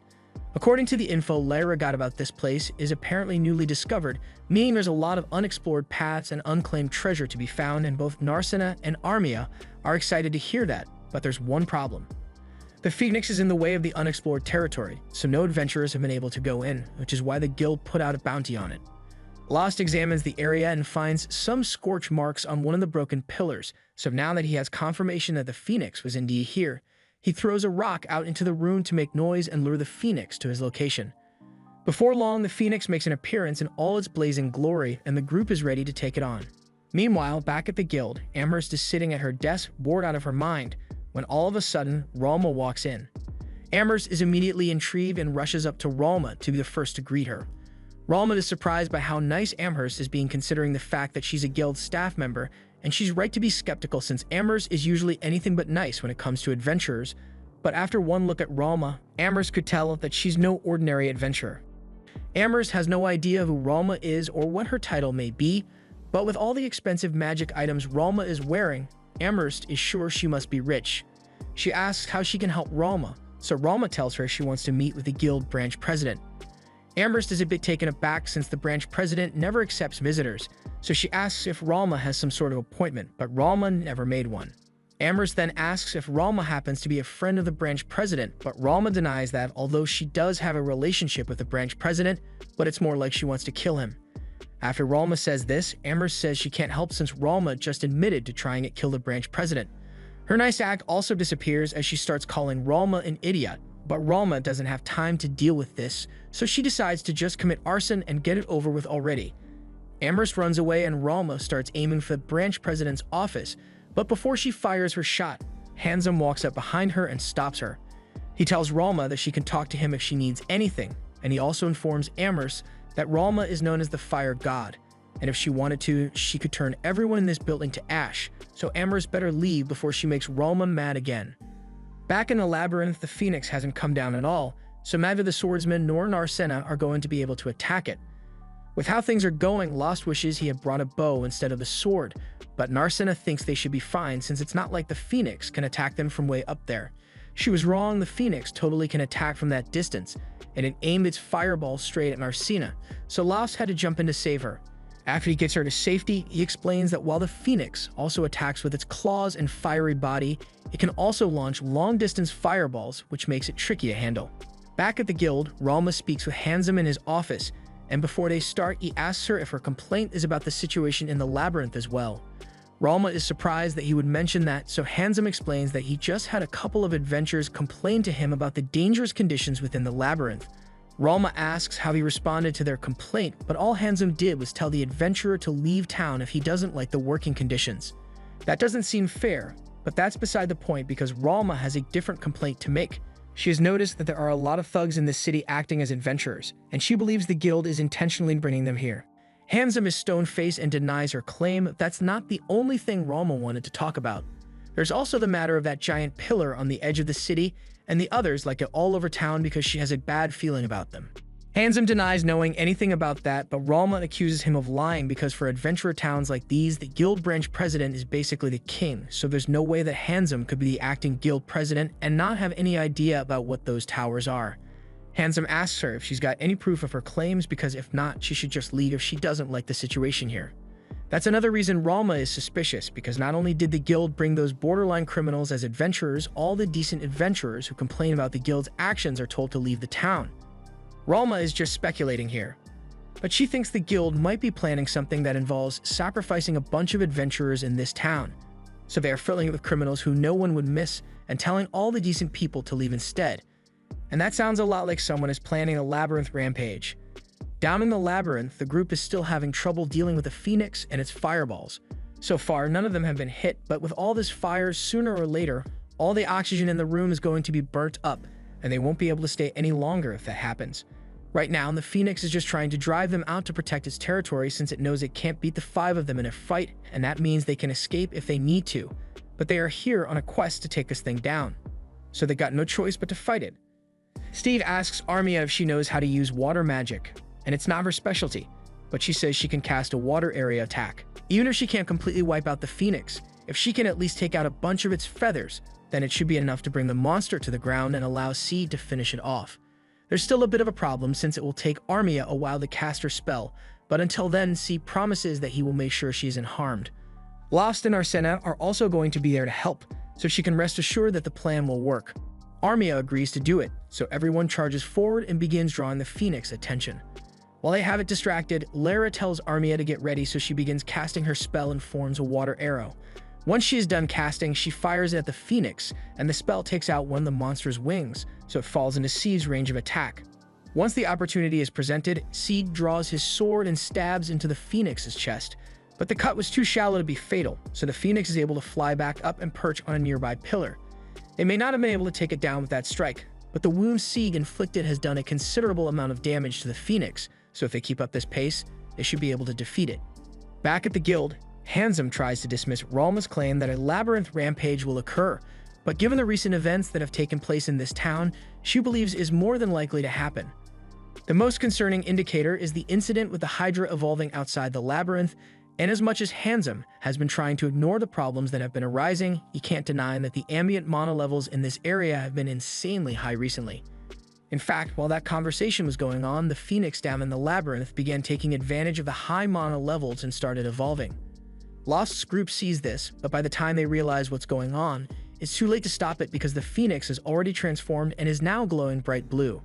Narcena is confused because Lost told her evolutions are supposed to be rare, and Lost is just as confused as she is because 2 high-level evolutions happening in the span of a few days is completely unheard of. Armia starts freaking out after the monster evolves, and if she ends up passing out in fear like last time, since monsters feed on fear, she's basically going to become a power plant for the Phoenix. On top of that, if Armia isn't able to overcome her fear on her own, then she's always going to be a useless adventurer. The Phoenix catches a whiff of Armia's fear and immediately locks in on her, spitting an extra large fireball in her direction. There's plenty of time to dodge, so Lara yells for Armia to run, but Armia is frozen stiff by fear, so Lara is forced to run up and drag her out of the way, but they aren't going to be able to get out of the way in time. At the last second, before the two could become charcoal, Seed jumps in and slashes the fireball in 2. He made a promise that he would not let Armia be hurt, and no matter what, he's going to keep his word, so he pleads with Armia to get back on her feet and fight with them. Hearing this, Armia finally snaps out of it and realizes that her friends are going to die if she doesn't get her act together. So she stands and apologizes to them, but she's ready to cast her spell, but she's going to need them to buy her some time. Narcena is the first to run out and attack the Phoenix, since it's within her strike range, but even though she got a clean hit off on it, the Phoenix took no damage and Narcena's fist catches on fire. Luckily, it was just her glove that was on fire, but now she's starting to reconsider the viability of boxing the Firebird. The Phoenix comes back for round 2, and Narcena has no way of defending herself, so Lost jumps in and blocks its attack with his sword. Unfortunately, the Phoenix's flames are insanely hot, so while he manages to save Narcena from getting burned by using his sword, he no longer has a sword to use. Thankfully, while Narcena and Lost were engaged with the Phoenix, Armia had enough time to finish casting her next spell, and while it's difficult to perform 2 attack spells in a row, She managed to successfully fire a massive ice arrow at the Phoenix and take out one of its wings. Sieg then runs out in an attempt to finish off the Phoenix, but at the last second, it starts flying again and Armia doesn't have enough energy to fire another spell, so it looks like they might be screwed. But just then, Narcena comes up with an idea and starts climbing up using some broken pillars until she's above the Phoenix. And now that she has the high ground, she uses a spirit kick to knock the Phoenix back to the ground, and the second she does, Lofts shows up and uses his dagger to finish it off. After the Phoenix disappears, everyone begins congratulating Armia for doing such a good job since they never could have defeated the Phoenix without her attack magic. Armia is so glad that she finally made herself useful that she breaks out in tears and thanks everyone for their support. While Armia goes to pick up the magic crystal, Sieg and Lyra talk to one another, and they comment on how Lofts didn't end up transforming like he did last time. They have no idea what happened to him back then, but until Sieg can figure out what's going on with him, he will have to keep a close eye on Lofts. The group returns to the inn after that, and Ralma is already there waiting for them. She congratulates Lost for successfully taking down the Phoenix, and Lost appreciates it, but he wonders how Ralma could have possibly known about that. Ralma mentions that she met this particular guild receptionist earlier today, and she told Ralma everything about Lost's mission in exchange for some money. Since Lost and the others came back alone, Ralma assumed they must have succeeded, and that means they will get a lot of money from it, so she asks Lost to treat her to dinner. Lost ends up agreeing, but he knows Ralma can't handle her alcohol, so he asks her to hold back, but she's not going to listen to him. Once the food arrives, Narcena tells Ralma that the food here is wonderful, but Ralma says she prefers the food they serve back at the mansion. Armia is confused when Ralma mentions a mansion, so since none of the others seem to know about Narcena's family, Ralma explains that Narcena is the daughter of Earl and Alestria. This shocks everyone, but is especially shocking to Lost because he finally realizes that the girl he saved all those years ago was really Narcena. Later that day, Handsome goes to meet with the guild branch president in his office and informs him that there was yet another mutation, but he also has other news to report. So he tells the branch president that Ralma is in town, and this pleases the president since having his disciple around is going to be helpful. The next day, Lofts and Narcena are in the guild to exchange the Phoenix magic gem for money, but when Amherst brings out their payment, Narcena is outraged because it looks way too small. Phoenix gems are meant to be really valuable, and on top of that, this particular Phoenix was evolved, so it should be worth a whole lot more than usual. So Amherst must be trying to scam them if she says this is the only money they will receive. Now, Amherst may be a money-hungry opportunist, but she's no thief, so she assures Narcena that the money in that pouch is large enough to cover the value of the Phoenix gem and encourages her to take a look for herself. Normally, the guild pays adventurers in silver coins, but it would take hundreds of thousands of silver coins to pay for the gem, so Amherst opted to exchange everything for gold coins instead to make it easier to carry. Narcena is stunned once she sees that Amherst was telling the truth, and she doesn't really know what to say at this point, so Lofts just tells her to accept the coins already and pays Amherst her fee before walking off without another word. Amherst is always happy to receive money, but she noticed that Lofts seemed a lot more quiet than he usually is, so she asks Narcena if anything happened between the two of them. Narcena follows Lost outside, and the two of them sit down to have a snack, but Lofts still isn't saying anything, so Narcena is forced to break the silence and says there's something she's been meaning to ask Lost about. Since they just got paid a large sum of money, she asks if he would like to rent a detached house with her. Lost is taken aback by such a sudden request, but Narcena has a good reason for it.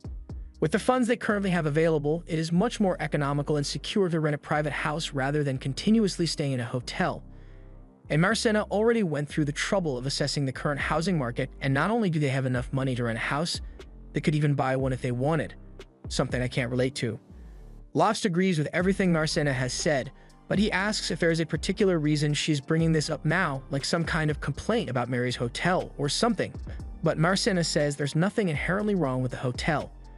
It's comfortable and has great food, which makes it extremely popular, but precisely because it's so popular, his place is always crowded and Narcy won't admit it, but she really wants to have a place where she can have nice long chats with Lost without any interruptions, and then from there, maybe they will grow close enough to have a more physical connection. Narcena starts getting embarrassed by her unholy thoughts, and Lost has no idea what she's thinking, but he tells her that it's still too early for them to buy a house together. He believes it's better if they save their money in case of a future emergency, and besides, they still have to consider this situation with the others. After they got back from the Phoenix hunt, Sieg suggested that they should all form a permanent party together since they work together really well. And although Lost hasn't given him an answer yet, he is seriously considering it as an option. If they plan to go into the deeper floors of the labyrinth eventually, then Lost and Narcena are going to have a difficult time making it on their own. That's why Lost wants to add new members to the team, and he's specifically talking about C, because he is clearly a very strong adventurer. Narcena doesn't want to have to share Lost's attention, but she can't deny that he is right about needing strong teammates, so she ends up agreeing to form a party with Steve and the others. Later that day, Lost and Narcena meet up with the others and agree to merge parties with them. So Steve proposes a toast to celebrate their new party. Mary overhears this and decides to treat everyone to a special meal, and after they are all done eating, Armia is pretty much in a food coma. Since it's getting pretty late, Lara decides to take Armia to bed, so she picks her up and starts dragging her upstairs. Lara continues walking to the stairs with Armia, but as she's about to head up, Narcena comes up to her and says there's something she wants to talk to her about. They head up together, and after getting Armia into bed, Narcena tells Lara about the conversation she had with Lost earlier about buying a house together. Lara is impressed by how bold Narcena was to ask Lost to live with her, but Narcena says Lost rejected her idea, so she's starting to think he might hate her. Lara assures Narcena that Lost doesn't hate her, and it's much more likely that he just doesn't want to rush into things because he cares about her so much. Lost doesn't seem like the kind of person to be shy about this kind of stuff, but every man has their own personality, so Lara advises Narcena to be patient with him. Narcena thanks Lyra for the good advice and says she is glad she came to Lyra for help because she knew Lyra would have good relationship advice to give, but all Narcena's praise just reminds Lyra of the fact that she has never had a boyfriend. While Lara and Narcena were talking upstairs, Lost and C were having a conversation on the same topic, and C thinks Lost should just agree to live with Narcena. It's not like they are getting married or anything, and Narcena clearly admires him a lot, so it wouldn't hurt her feelings if he refused. He asks Lost if he dislikes the idea of living with Narcena, but that's not true at all. She's the one who gave him hope when he was at the lowest point in his life, and she even came all the way to this city just to form a party with him, so he could never hate her. But C can tell that Lost is still too embarrassed to admit that he likes her. Back to Lara and then Narcena's conversation, Lara starts talking about her romantic history and how when she lived in the royal capital, several men were trying to earn her affection, so much so that they would join her party just to get close to her. C was one of these guys, and one day while he wasn't around, another guy tried getting frisky with Lyra completely unprompted, but she refused to let it happen, so she knocked him out and dragged him outside. She was willing to let it go, but when Seed found out forgiveness wasn't an option, so he yeeted the guy out of the city, and then he vanished from the city as well. Lyra has no idea what Seed was thinking at the time, but Seed confides in Lost about the same story and explains that he was angry at himself for not being there to protect Lyra, so he didn't know how to face her. After he left the royal capital, a lot of time passed and C ended up coming to this city for a mission, but he never could have expected that he would run into Lyra here, and to top it off, she was even willing to form a party with him after learning of his mission, even though she must have been angry at him. Although Lyra was never angry at him to begin with, she was just upset that he disappeared without talking to her at all, and since then she's had no idea how Z feels about her. Just then, Sheetal walks into the room and she says that if Lyra is this bothered by it, then she must have feelings for him. Downstairs, Z apologizes to Lost for making him listen to his story, but back to the initial topic, he asks Lost once more why he refused to live with Narcena when she asked him to. Lost isn't entirely against the idea, and in fact, it made him happy when she said she wanted to live with him, but there is something he wanted to confirm before he made any decisions. Just then, Amber shows up at the inn, and she has been looking for Lost because she has prepared the investigative report he asked for. Sieg is a bit confused because he didn't think the guild offered private investigations, but Amber's isn't doing this because of the guild. Lost had personally asked her to do a little research for him, which is why she's here after hours. She asks Lost if it's alright for her to talk about this with someone else at the table, but Lost trusts Sieg, so he says it's fine for him to know. So Embers begins her report on Narcena. Narcena is the only daughter of the Earl of Analestria, and normally Narcena and whomever she chose to marry would inherit the title from her father, but one day she suddenly said she wanted to become an adventurer. It isn't unheard of for a noble person to become an adventurer, but no parent would approve of their only child taking on such a dangerous job, so the Earl was initially against the idea. However, that all changed because one day Narcena woke up and her hair had randomly turned blue. The main reason Lost didn't recognize her at first was because of her different hair color, and while he knew it had changed, he never expected that it all changed overnight. The cause of Narcena's hair color change is still unknown, but when it happened, the Earl suddenly stopped objecting to Narcena's wish to become an adventurer. Lost wonders why the Earl would change his mind so abruptly, so Sieg theorizes that Narcena might soon die, so her father is trying to give her the freedom to enjoy herself before she dies. That's certainly a possibility, but Narcena is currently strong enough to punch a phoenix out of the sky, so she doesn't seem like she's going to be dying anytime soon. Regardless of the reason, the fact of the matter is that Narcena has her father's consent to be here, which is what Lofts was worried about. He didn't want to doubt Narcena when she said she was allowed to come here, but there was always the chance that she was lying because she wanted to be close to him, so he had to make sure she had consent. After Amherst has been paid, she leaves because she's not interested in this conversation, and once she's gone, Sieg asks Lofts what his plan would have been if he discovered that Narcena's father objected to her adventurer status. First off, Lofts would have told her to go home temporarily to try and convince her parents properly, but even if that didn't work, he would still offer Narcena as much help as necessary, although it seems like he won't have to worry about that now. The girls upstairs are laying all the facts out, and basically, Narcena is the daughter of an earl, yet she trained incredibly hard, dropped everything to come here when she found out that Lofts got kicked out of his party, and to top it off, she boldly asked him to live with her. They are all really impressed with how proactive Narcena is with her romantic pursuit, and Lyra wishes she could do the same, so the girls come up with a plan to make that happen. They take Lyra downstairs and force her to confess her feelings to Sieg. She asks him if they can have a private chat outside. Sieg doesn't know what's going on, but he can see that she's serious about this, so he agrees to go with her, and while they are outside, she works up the courage to ask Sieg to be her partner. Sieg doesn't see what the big deal is since they are already a part of the same party, but that's not what Lyra meant. She clarifies that she is talking about being partners for life, and when she says this, it finally dawns on Sieg that she's talking about a romantic partnership. All the girls are eagerly spying on the conversation from the door to see what Sieg says, but he's too flustered to give an answer right now, so he tells her he will think about it.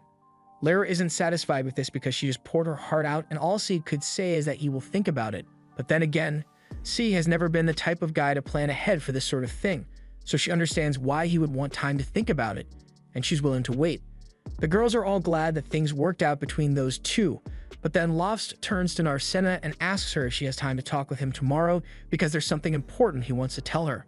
Down in the labyrinth, a group of rookie adventurers have been cornered by an orc on the upper floors, and they have no chance of beating it, so they all try to hide until it leaves the area. Luckily, the orc doesn't notice them as it passes, but when everyone tries to make it to the exit, another orc shows up and blocks their path. To make things worse, the first orc is also doubling back, so in no time, the group is going to be trapped on both sides if they don't do something quickly. But not to worry, because the leader of the group planned for a situation like this to make sure everyone survives, which is why he brought Keith. But as for poor Keith, yeah, he's not making it out of this one because they're using him as bait to lure the orcs while they escape. Meanwhile, in town, Lofts and the others are having breakfast together, but Narcena is so lost in thought that she can barely focus on her food. Sieg and Lyra are starting to get worried about her, and they assume she's acting this way because Lofts said he had something important to tell her, but he never told her what it's about or when they would have this conversation. So she's constantly daydreaming about what it might be.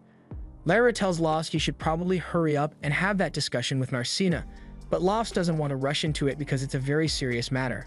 However, if he doesn't get it over with soon, Narcena is going to start eating flowers at some point, so he decides to have that talk after all. He goes over to Narcena, and as soon as he calls her name, she nervously jumps up and asks what he needs.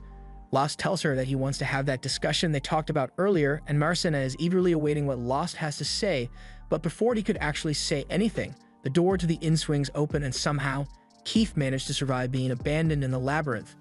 Sheila seems to know who he is, and she is really worried about him, so she runs over to check on him and his injuries. A little while later, Lofts is fine healing Keith, so he tells everyone that the kid is going to be alright since his injuries weren't as bad as they looked. For now, Lyra and Sheila are going to be looking after them, but the others are a bit confused to hear this because it makes sense for Lyra to look after him since she's a healer. But why does Sheila need to be there? Mary comes over and explains that Sheila has been friends with Keith since they were little. Keith is a labyrinth orphan, and he's the same age as Sheila, so Mary couldn't just abandon him, which is why she'd often let him hang out and eat with them. She grew fond of him, so she would have happily let him work at the inn, but Keith wanted to become an adventurer, so she let him follow his dreams. He even looked so happy when he told her he got accepted into his first party, but look at how that turned out for him. Lofts apologizes to Narcena, but he's going to have to talk to her later because there's something he needs to take care of first. Lofts already called in a favor to help track down the people that ditched Keith in the labyrinth, and the guild members have already beaten them up pretty badly for what they did. They offer to let Lost decide the punishment for the treacherous party, but Lost thinks they have been beaten badly enough already, so he tells everyone to cut the party loose, but he makes it clear that he never wants to see the party anywhere near the city again, so the party runs off. Amherst understands why Lost asks for everyone's help to punish that party, but disputes between adventurers are meant to be handled by the guild, so she can't condone them taking actions into their own hands. The adventurers are enraged to hear that since the guild did absolutely nothing to stop those people from abandoning Keith in the first place, and it's not like they were taking any other actions to get justice. Amherst admits that the guild's response to these kinds of situations is pretty lacking, but she has orders from management that she has to follow. Just then, Handsome shows up and starts scolding the adventurers for daring to take matters into their own hands and banish that party. He tells them they had no right to do that, but the adventurers clap back and yell that Handsome has no right to say that to them when he did literally nothing to solve the problem, but Lost tells everyone to calm down and says he will talk to Handsome to air out their grievances. Once Lost meets with Handsome, he explains everything that happened, and while Handsome still isn't pleased that the adventurers handled it by themselves, now that he knows the full story, he understands why they did it. Lost asks him why he doesn't do anything to prevent these kinds of situations, because other cities at least have policies in place to protect Labyrinth orphans from being treated as bait. But Handsome counters with a simple question and asks if any of those policies would be enforceable down in the Labyrinth. Cities can make all the fancy rules and regulations they want, but if it doesn't result in any beneficial changes, then there's no point in wasting time and money on it. Lost asks if Handsome intends to just abandon all the Labyrinth orphans that end up getting used as bait, but he tells Lost he is mistaken about something. Handsome has always made it clear that anyone who doesn't like the way this city operates should leave, and that's not just because he doesn't like complainers, it's because he believes people should only become adventurers if they can handle it. This may be an adventurers guild, but they've never once forced anyone to become an adventurer, and the same goes for Keith, since if he can't handle the risks that come with the job, he should have chosen a different path in life. Lost wants to tell him he's wrong, but he kind of agrees with Handsome about that. However, he still believes that there must be some way to deal with the situation and save the Labyrinth orphans. Handsome gets up and recalls something that a man once said. As an adventurer, the incompetent are as good as dead, so it's best to be prepared from the start. Lost should remember those words because Handsome was the one who said that to him years ago, and to jog his memory, Handsome shows Lost the scar he got from their time together. Years ago, when Lost was still starting out as an adventurer, he and Handsome got suckered into being the luggage carriers for a party of adventurers, and Handsome was being treated particularly poorly, so Lost offered to help him carry some of his luggage to lighten Handsome's load.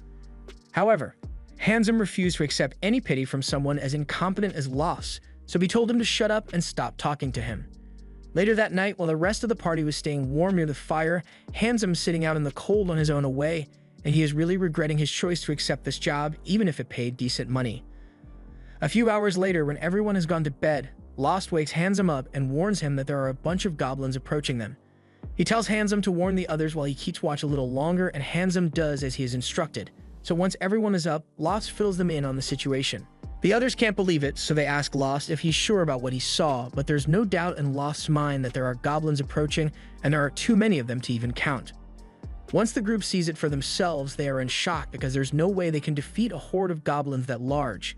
Their best chance at surviving is if they run away, but the group leader thinks it'll be too risky to run away like this, so to buy some time, he and the others in the party decide to use Lost and Handsome as bait to distract the goblins while they escape. Before Handsome realizes what's going on, both he and Lost have been chucked off the side of the cliff and left behind.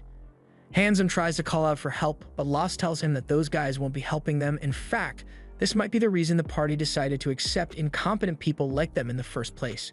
The situation infuriates Handsome, but he can't do anything about it until they get out of here, so he and Lost promise to make it out of this alive with one another and get their revenge on that party for abandoning them.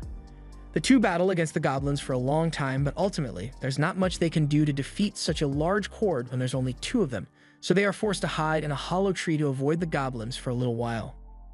Handsome is starting to feel like there's no hope of surviving the goblin horde after all, and he can't stand the fact that the other party members are going to survive by sacrificing him. About that, not many people know this, but goblin hordes actually tend to prefer attacking larger groups of people, so if the goblins locate the party, they'll redirect all their forces to attack them. Just as Lost says this, the goblins locate the party and all start running off to attack them, and while the party is being massacred, Lost and Handsome are able to sneak out of their hiding spot undetected. Handsome thinks those guys deserve to die at the hands of the goblins after what they did to him and Lost, but Lost still wishes he could help them since he doesn't like the idea of anyone dying, although it's not like he has the power to save them, so he tells Handsome they should start heading back to town. Handsome is about to start following Lost, but all of a sudden, he falls to the ground in pain because he has a severe injury on his arm from when he fought the goblin. Lost is shocked and asks why Handsome didn't tell him about this sooner, but Handsome didn't want to make himself a burden when they were in a life or death situation. Lost begins trying to heal Handsome, but Handsome tells him to stop because he's going to attract the attention of the goblins if he keeps this up. He tells Lost to just leave him behind because this is his own fault for being incompetent, so a weakling like him has no right to live. Lost yells that he's wrong and tells him that while the world may be harsh on incompetent people like them, there's still always hope for salvation. After that, Lost and Handsome worked together and broke through the goblins' defense lines to make it back to the city. In Handsome's eyes, Lost was his salvation, but what Lost said about the world being harsh on incompetent people was still true. The only difference is that the incompetent ones on that day were the adventurers who abandoned them without knowing the behavior patterns of the goblins they were fleeing from. After Lost and Handsome returned to the city, they went their separate ways and Handsome met a certain elder who took him in. Handsome learned a lot of things from this person, and eventually he was able to stand on his own feet as a competent adventurer. The elder who took him in as the guild master missed, and that explains how Handsome became a guild employee and is acting as the guild master's right-hand man. But Handsome didn't say all this just because he wants to reminisce about the old days. He is greatly indebted to Lost for saving him on that day, so he wants to return the favor. He tells Lost to leave this city for his own good, and he's not saying this as a threat, but as a genuine warning because he doesn't want Lost to get caught up in what's about to come. Lost doesn't really understand what Handsome is trying to say, so as he leaves Handsome's office, he returns to the other adventurers and tells them that he couldn't get Handsome to budge on his policies. Just then, Amherst pulls him aside and tells Lost that there are actually a lot of people here who don't agree with the way the guild master is running things here, which is why she has a personal request for him. Later that day, Lost goes to Narcina and talks to her about the request Amherst gave him. Apparently, there have been a lot of monsters appearing on the roads near the city, so she asked Lost to take care of it before there are any civilian casualties as a result. Narcina understands, but she wonders why the guild hasn't put out a bounty for those monsters, but something like that would require Handsome to sign off on it, and he's not going to do that. There's also the issue of the criminal adventurers all over the city, so Lost offers to help deal with that as well. Narcina understands that Lost is doing a good thing, but it sounds like an awful lot of extra work for them. Lost tells her she doesn't need to worry about that since Amherst said she would give them bonus pay for dealing with the monsters on the road. But since this isn't a guild-approved mission, she's going to be paying the reward out of her own pocket. She really doesn't want to, but she feels like it's only fair since Lost is going out of his way to help. Later that day, Handsome goes to meet with the guild master and brings him a letter that arrived from the Prime Minister. The letter is basically a reminder from the Prime Minister for the guild to keep an eye on Narcina, but Handsome doesn't understand why Narcina would be important enough for the Prime Minister of the land to be so interested in her. He asks Miss for an explanation, so Miss tells him about the story of the evil dragon and the sleeping princess. It is a popular fairy tale in this world where the princess sacrifices herself to defeat the evil dragon, but Miss tells Handsome that it is not a mere story. It is a prophecy that must be fulfilled, and the sign that someone has been chosen by the gods to sacrifice themselves as the sleeping princess is the sudden manifestation of blue hair. A description that perfectly matches Narcina. The group heads out to the plains and soon spot the horde of goblins that have been attacking travelers in the area. Lara suggests that they could sneak up and ambush the goblins or attack them from a distance, but Lost thinks the best course of action would be to attack them directly. If they attack from a distance, it will be easier for some goblins to survive and escape, and then they would just attack again sometime in the future. But if they fight head-on, they can make sure they wipe every single goblin out. In that case, Sieg suggests that they should circle around the goblins and attack them from the front, so everyone agrees and start walking across the field. By coincidence, this happens to be the same place where Lost and Narcina first met all those years ago, but unlike back when the horde of goblins attacked, Narcina isn't a helpless princess anymore, and Lost is now a capable fighter, and they've both got each other's backs. After fighting for a while, all the goblins had been defeated, and the group was getting ready to head back to town, but all of a sudden, the ground begins violently shaking, both in the plains and within the city, and it looks like the guild master knows something about this. Once the shaking finally stops, Lost and the others rush back to town to check if Mary is alright, and thankfully, no one was injured and there wasn't much damage to the inn. But that doesn't mean everything is fine though, because a second later, an adventurer comes running in, and he says he's looking for Lost because Marnell needs his help in the town square. Lost and the others head over to the town square to see what the problem is, and when they get there, Marnell is relieved to see that Lost actually showed up. He points to the fields outside the city, and even though Lost and the other just finished dealing with a huge horde of goblins, there's somehow an even bigger horde of goblins outside there. There are even a few hobgoblins mixed in there, so if those goblins were to attack the town right now after all the chaos from the earthquake, it would lead to an absolute massacre. Marnell doesn't want to let that happen, which is why he wants to take the goblin out before they make it to the city, and he would like Lost to help out. However, he hasn't reported this to the guild yet, so it is likely they won't get paid for their work, but Lost and the others say they are fine with that as long as the town remains safe. They all head out together and begin slaying the goblins one after another, and when Lost goes up against the hobgoblin, he manages to slice his arm off in one go. However, to his utter shock, the hobgoblin starts hurling death threats at him, and the regular goblins start doing the same. Everyone is freaked out because as far as they know, goblins are meant to be able to talk, and this is the first time they've ever seen something like this. But nevertheless, the goblins' strange behavior doesn't change their mission, so Lost tells everyone to stay focused on slaying the goblins as quickly as possible. Eventually, they manage to defeat all the goblins, and the only one left is the injured hobgoblin, but before it vanishes like the rest of them, it proclaims that even though the humans managed to win this battle, it is sure they will lose in the end because after what's coming, not a single human will be left alive. After the hobgoblin vanishes, it drops its magic crystal, and from the structure of the crystal, it looks like it was an evolved hobgoblin. But even so, Lost has never heard of an evolution granting a monster the ability to speak, so he is still unsure of what could have caused it. Just then, one of Marnell's friends comes running up and tells them that there's more trouble over by the labyrinth entrance. There are a ton of goblins gathered outside the entrance, at least 3 times the amount of those they fought outside the city, and their numbers are increasing by the minute. There's no way they could possibly handle all these goblins at once, so Lost tells everyone that the best course of action is to retreat for now. But that doesn't mean they are running away because Lost plans to head to the guild and gather more adventurers to help defeat the goblins. Or at least that was the plan, but when they get to the guild, it looks like every adventurer in town is already getting ready to go fight the goblins, and they seem unusually enthusiastic about it. The reason the adventurers are so motivated is because the guild put out a bounty on the goblins that escaped the labyrinth, and it's quite a generous amount at that. Part of the bounty is even paid in advance, so there are a bunch of adventurers who just end up taking the money and disappear to buy some non-existent milk. Marcena asks why they keep giving out advance payments if they know people like that are going to take advantage of it, and Amherst would personally like to stop wasting money, but it's an order from Handsome, so she has no choice but to go along with it. Marnell doesn't think this is such a bad thing, because regardless of their selfish motivations, if all these adventurers go to fight the goblins, the town will be saved. However, C wonders if Handsome might have known something like this would happen since all the money they are giving out as rewards would have had to have been gathered weeks in advance. Just then, Ralma shows up, and Lost is surprised to see that she's still in town. But since she's here, he asks if she expected something like this to happen as well. For such a large number of goblins to escape the labyrinth at once, there could only be one possible explanation: a labyrinth rampage. Marcena doesn't know what a labyrinth rampage is, but Amherst recalls reading about it in an old book, so she leads everyone into the back to take a look at it.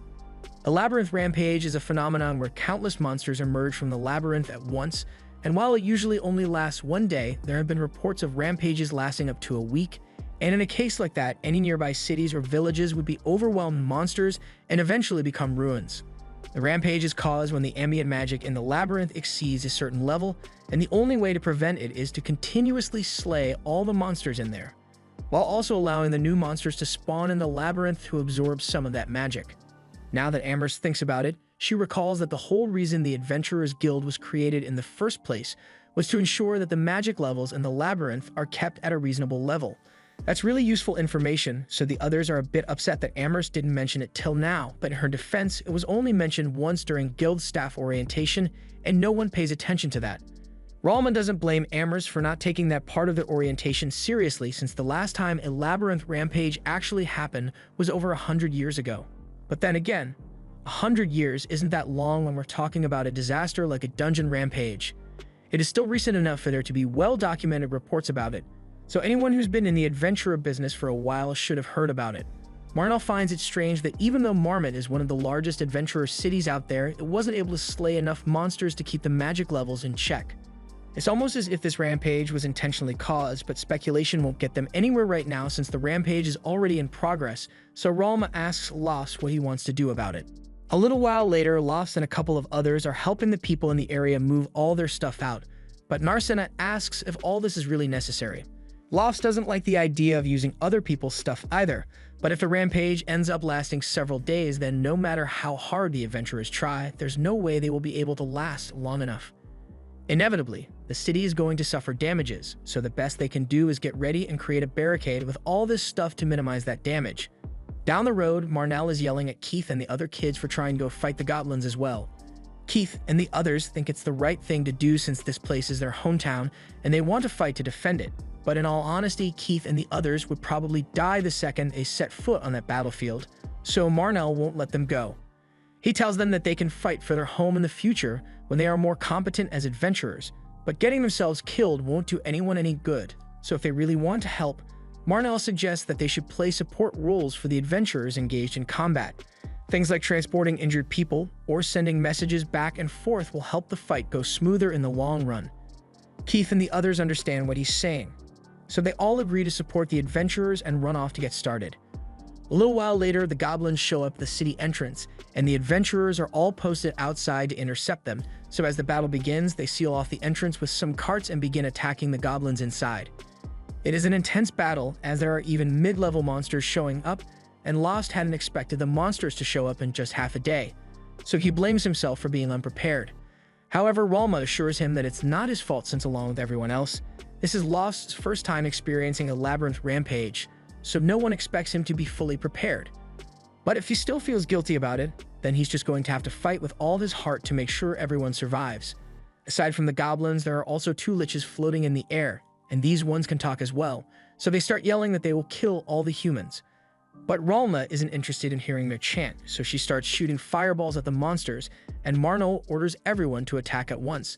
With their combined effort, they are able to take out every monster in the initial wave, but just when Ralma thought they were done, a second wave of monsters showed up and attacked.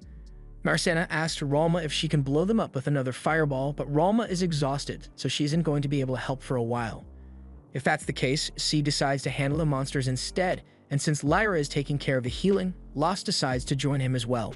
They both do their best to take on the goblins, and they are holding their ground pretty well, but then C accidentally trips on one of the goblins' clubs, so his defenses are left wide open and the goblin is about to use the opportunity to smash his head in.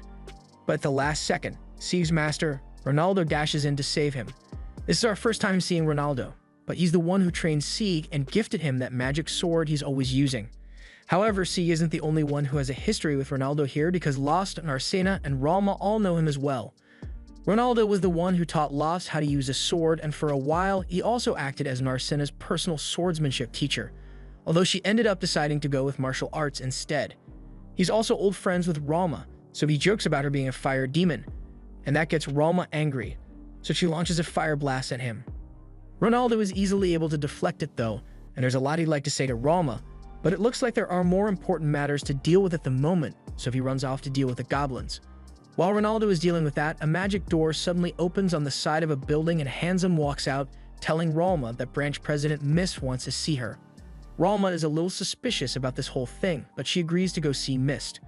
Before she leaves though, Lost asks if he can come along since there's a lot he wants to say to Mist in person. Surprisingly, Handsome says it's fine for Lost to accompany them and even says Narcena should come as well. Handsome starts leading them to Mist's chambers, and Narcena doesn't understand why Mist would want to see her, but Lost tells her everything's going to be fine. Worst case scenario, if Mist tries to do anything, Lost will be there to protect her. However, Ralma corrects Lost because he has no chance in hell of beating Mist in a fight. Mist is even stronger than Ralma is, so she warns Lost not to attack him under any circumstances. But with that said, the second Ralma sees Mist, she launches a massive fireball at his face. Of course, Mist remains completely unharmed, but he scolds Ralma for being so reckless because she nearly burnt his precious clothes. This is the guild branch president, Mist, and he's the last elf alive in this world. Lost and Narcena are still in shock after learning that someone as powerful as Ralma has a master, so Ralma explains that Mist is leagues above her in every way.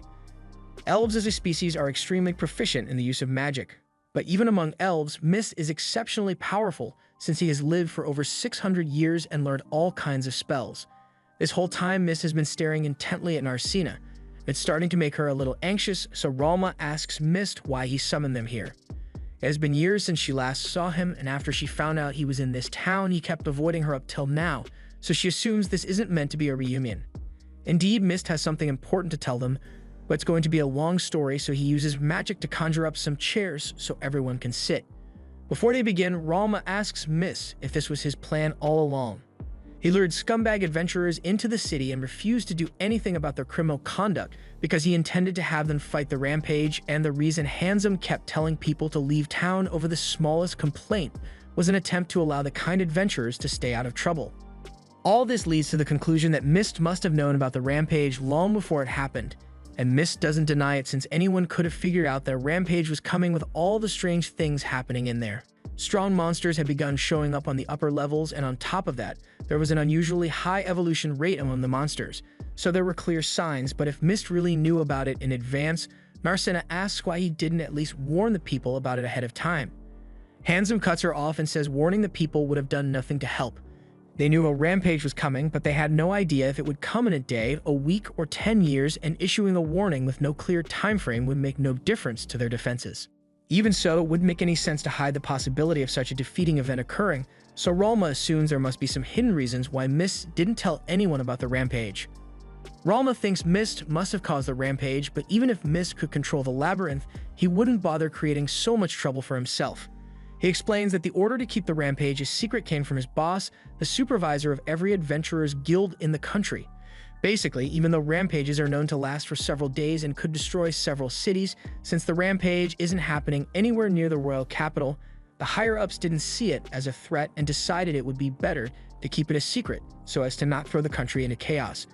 But that means Marmot and the cities nearby are being sacrificed, which is why Mist took matters into his own hands and set up personal countermeasures against the rampage. Lost and Arsena are asked if they remember all the towers that were constructed across town, because those are likely part of the last resort contingency plan that Mist made. However, before that, he wants to do everything he can to defend the city, so he asks that Ralma step up and help hold off the monsters.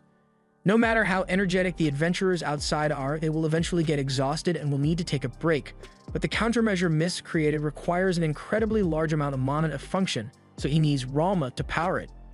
Given the circumstances, Ralma agrees to go back out and act as a battery, but if Mist is asking her to put her life on the line so casually, she asks if he is willing to do the same. Mist confirms this, and he's going to be doing everything within his power to stop the rampage, which is why he and Hansen will be going to the lowest floor of the labyrinth.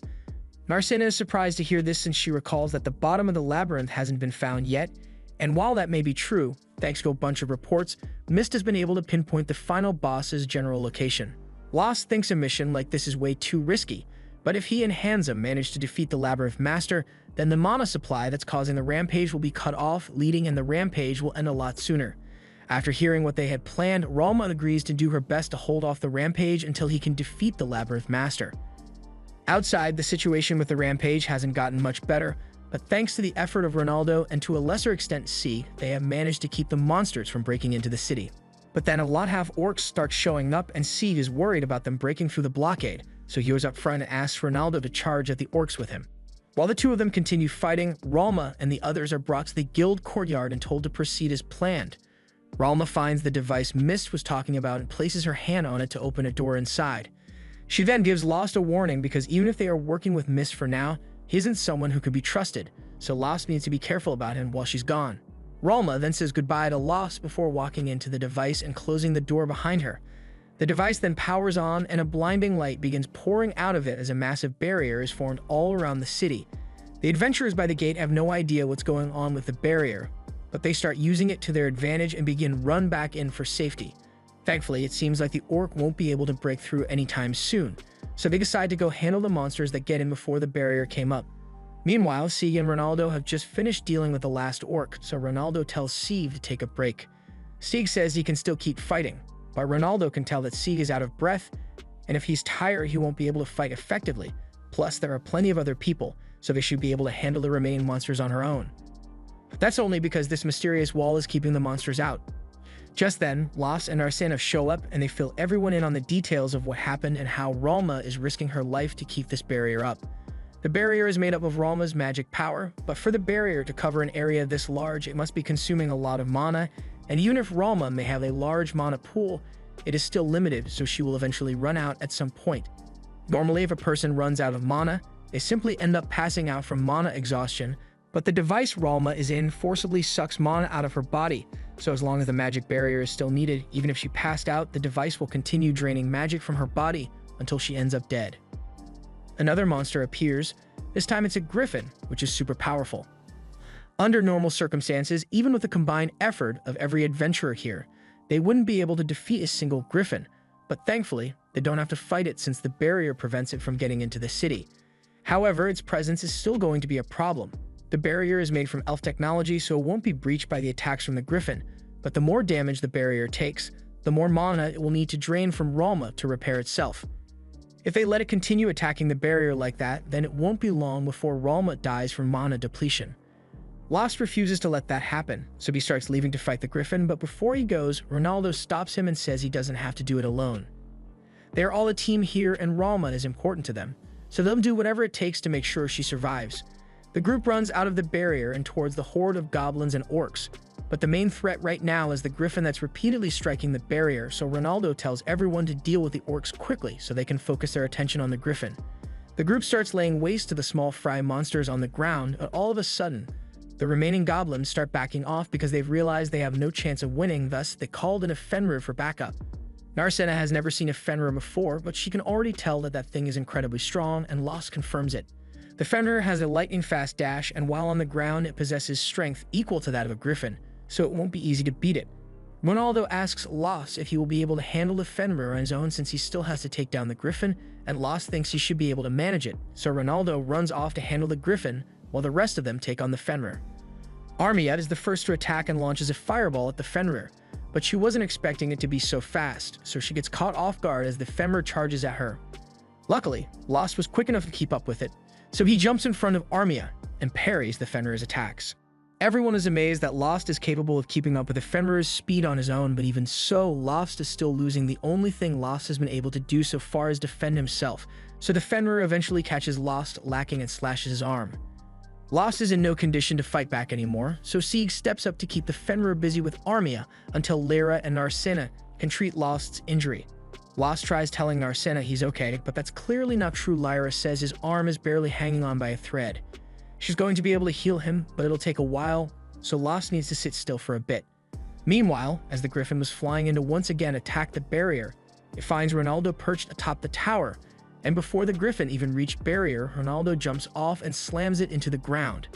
The griffin is still alive, but Ronaldo injured its wing pretty badly, so it won't be able to fly for a while, and that makes it a lot easier for Ronaldo to take it down. Meanwhile, Sieg and Armiat are doing a good job keeping the Fenrir busy, but the Fenrir is smart enough to realize that Armiat is an easier target than Sieg, so it howls and calls a lich to take her out. Armiat isn't able to react in time, so she gets knocked out, and Armiat being hurt distracts Sieg so much that the Fenrir is able to knock him down immediately. However, the Fenrir's real target is Lost, so it doesn't finish Sieg off and instead runs to stop Lyra from healing Lost before grabbing him and tossing Lost's unconscious body around. Narcena is enraged that the Fenrir would dare to hurt her dear Lost, so she charges at the Fenrir and yells that she's going to make it pay for what it has done. All things considered, Narcena is doing pretty well against the Fenrir and even manages to knock it away with a powerful kick at one point, but the Fenrir gets back up and starts attacking her with full force until it eventually slashes her arm and causes Narcena to collapse to the ground. The Fenrir then triumphantly stands over Narcena's body thinking it has won, but that's when she reveals that she was just acting as bait this entire time, and in the next moment, Lost jumps up from behind the Fenrir and stabs it in the neck with his dagger. When Narcena saw Lost on the floor earlier, she noticed that he was only pretending to be unconscious and was really healing his arm, so she decides to draw the Fenrir's attention so it would lose focus on Lost and would be susceptible to a surprise attack. Now the Fenrir has been defeated, Narcena's injuries cause her to pass out, so by the time she wakes up, the others have already brought her back inside the barrier. She's surprised that her body doesn't hurt anymore, but with Lost around it would honestly be more surprising if he hadn't healed her. Narcena knows that the Fenrir was taken care of, but she asks what happened to the griffin, so Ronaldo pulls out the griffin's magic gem and says he killed it. And now that the major threats have been taken care of, Ralma should be able to survive a little while longer. But if they want to ensure that she lives past this, They have to hope that Mist really does take down the Labyrinth Master and Handsome actually take out the Labyrinth Master like they said they would. However, there's nothing they can do about it for now, so Lost suggests they should all head back to the inn and rest up. But all of a sudden, Handsome appears behind Narcina, and he seems disappointed that Marcina is still alive since he had intended for her to die in battle today, so he pulls her into a portal so he can finish the job himself. Marnell and the other adventurers have just finished dealing with the last few monsters that were in the town, so as long as this barrier holds up, everyone should be safe now. Keith and the other kids come over to deliver some food to the adventurers and tell them to take a break now that the town is safe, and Marnell appreciates it. But he is too worried about Lost and the others to relax right now. However, Sheila tells him that Lost is already back at the inn resting. Marnell is glad to hear this and asks if that means everyone made it out all right, but unfortunately, while Lost and the others made it back, Narcina wasn't so lucky. Back at the inn, the group is trying to plan out their next move and figure out why Handsome kidnapped Narcina, but Ronaldo believes it's because Narcina is the sleeping princess. Armia finds it hard to believe since she thought the story of the sleeping princess was just a fairy tale, but while some of the details may have been exaggerated, the story is based on real events. The story says that the sleeping princess has the power to put the evil dragon to sleep by sacrificing herself, so Marcina was likely kidnapped so she could be fed to the dragon. Meanwhile, Handsome returns to Mist's room with Narcina, and Mist compliments Handsome for doing such a good job, but the second Marcina realizes Mist is the one behind her kidnapping, she leaps forward to attack him. Unfortunately, Mist has lived long enough to become a Jedi, so he uses the Force to stop Narcina mid-air and bring her down to her knees.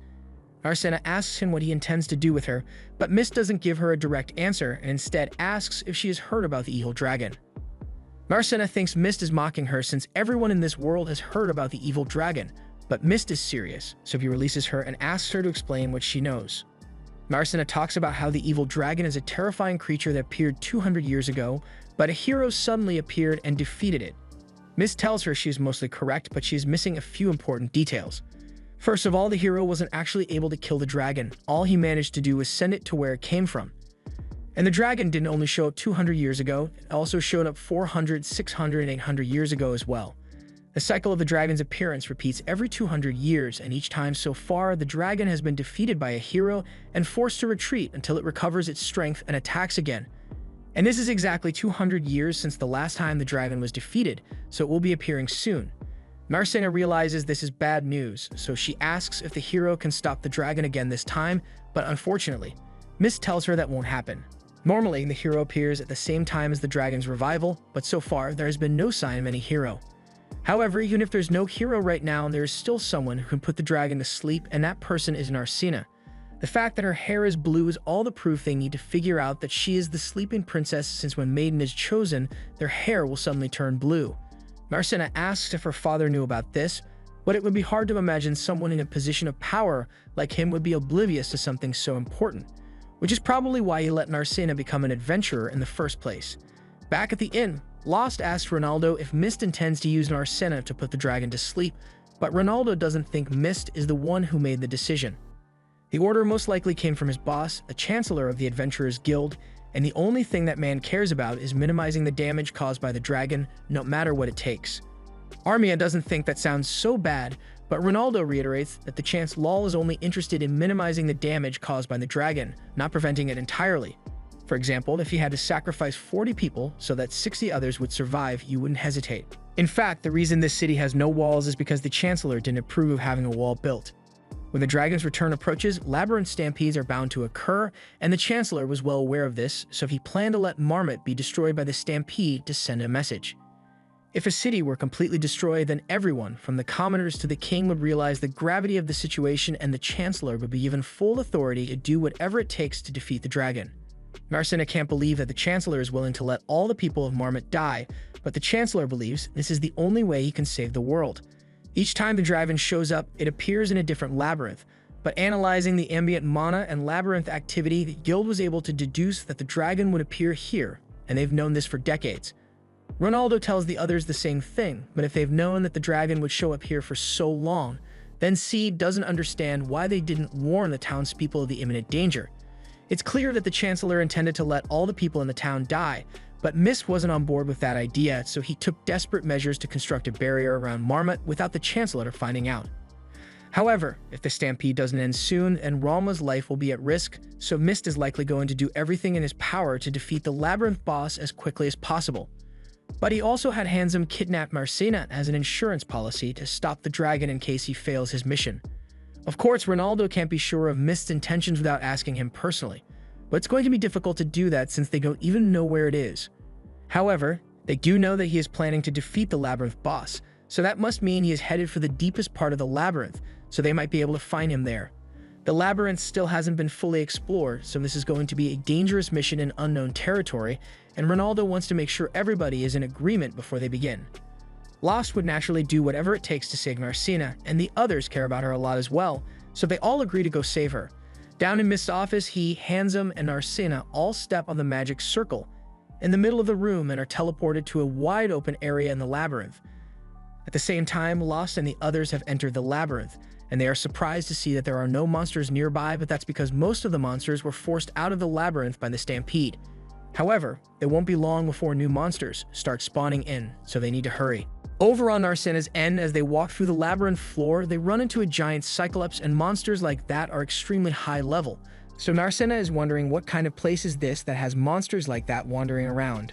Mist explains that this is the deepest floor of the labyrinth, and over there is the temple where the dungeon boss resides. Narcina is surprised to hear this since she thought this place hadn't been found yet, but that's just because Mist kept it a secret intentionally. Aside from Marcina, the only people who have ever been here are Mist and Handsome, and I guess Lost too since he managed to track Marcina down here. As soon as he spots her, he calls out her name, but his yelling gets the attention of the Cyclops in the area, so the Cyclops stand in Lost's way and try to attack him. However, even though those Cyclopses are incredibly powerful, Lost is able to easily outpace them and cut one of the Cyclops' arms off. He then proceeds to slay the remaining Cyclopses, all while his eyes glow red. But when the last Cyclops finally dies, he goes back to normal and turns to his friends to let them know he's alright. Lost then confronts Mist, but Mist seems oddly happy and tells Lost he is glad he made it here in time. He then hands Narcina back over to him without a fight, so Lost asks him if he is trying to trick him or something. Mist tells Lost that he isn't in favor of the Chancellor's methods, so he wants to minimize casualties as much as possible. Ronaldo and Seed don't believe him because he still orchestrated plans that involve sacrificing Ralma, Narcina, and even the morally gray adventurers. But Mist reminds them that no one has died yet, and if they can manage to defeat the Labyrinth boss in time, no one will have to die. However, for this to work, he's going to need Lost to be the one to defeat the boss. Of course, Mist still intends to help as much as possible, but the elves are not favored by the gods, so this world belongs to the humans, and as such, it is only fitting that the world be saved by the hands of humans. Mist may be powerful, but he doesn't have much longer to live, so he tells them that they can't rely on him to win for them. Since there's no other choice, everyone agrees to fight the boss, but as they walk towards the temple, Lara asks Sieg if it's really alright for them to trust the words of a man like Mist.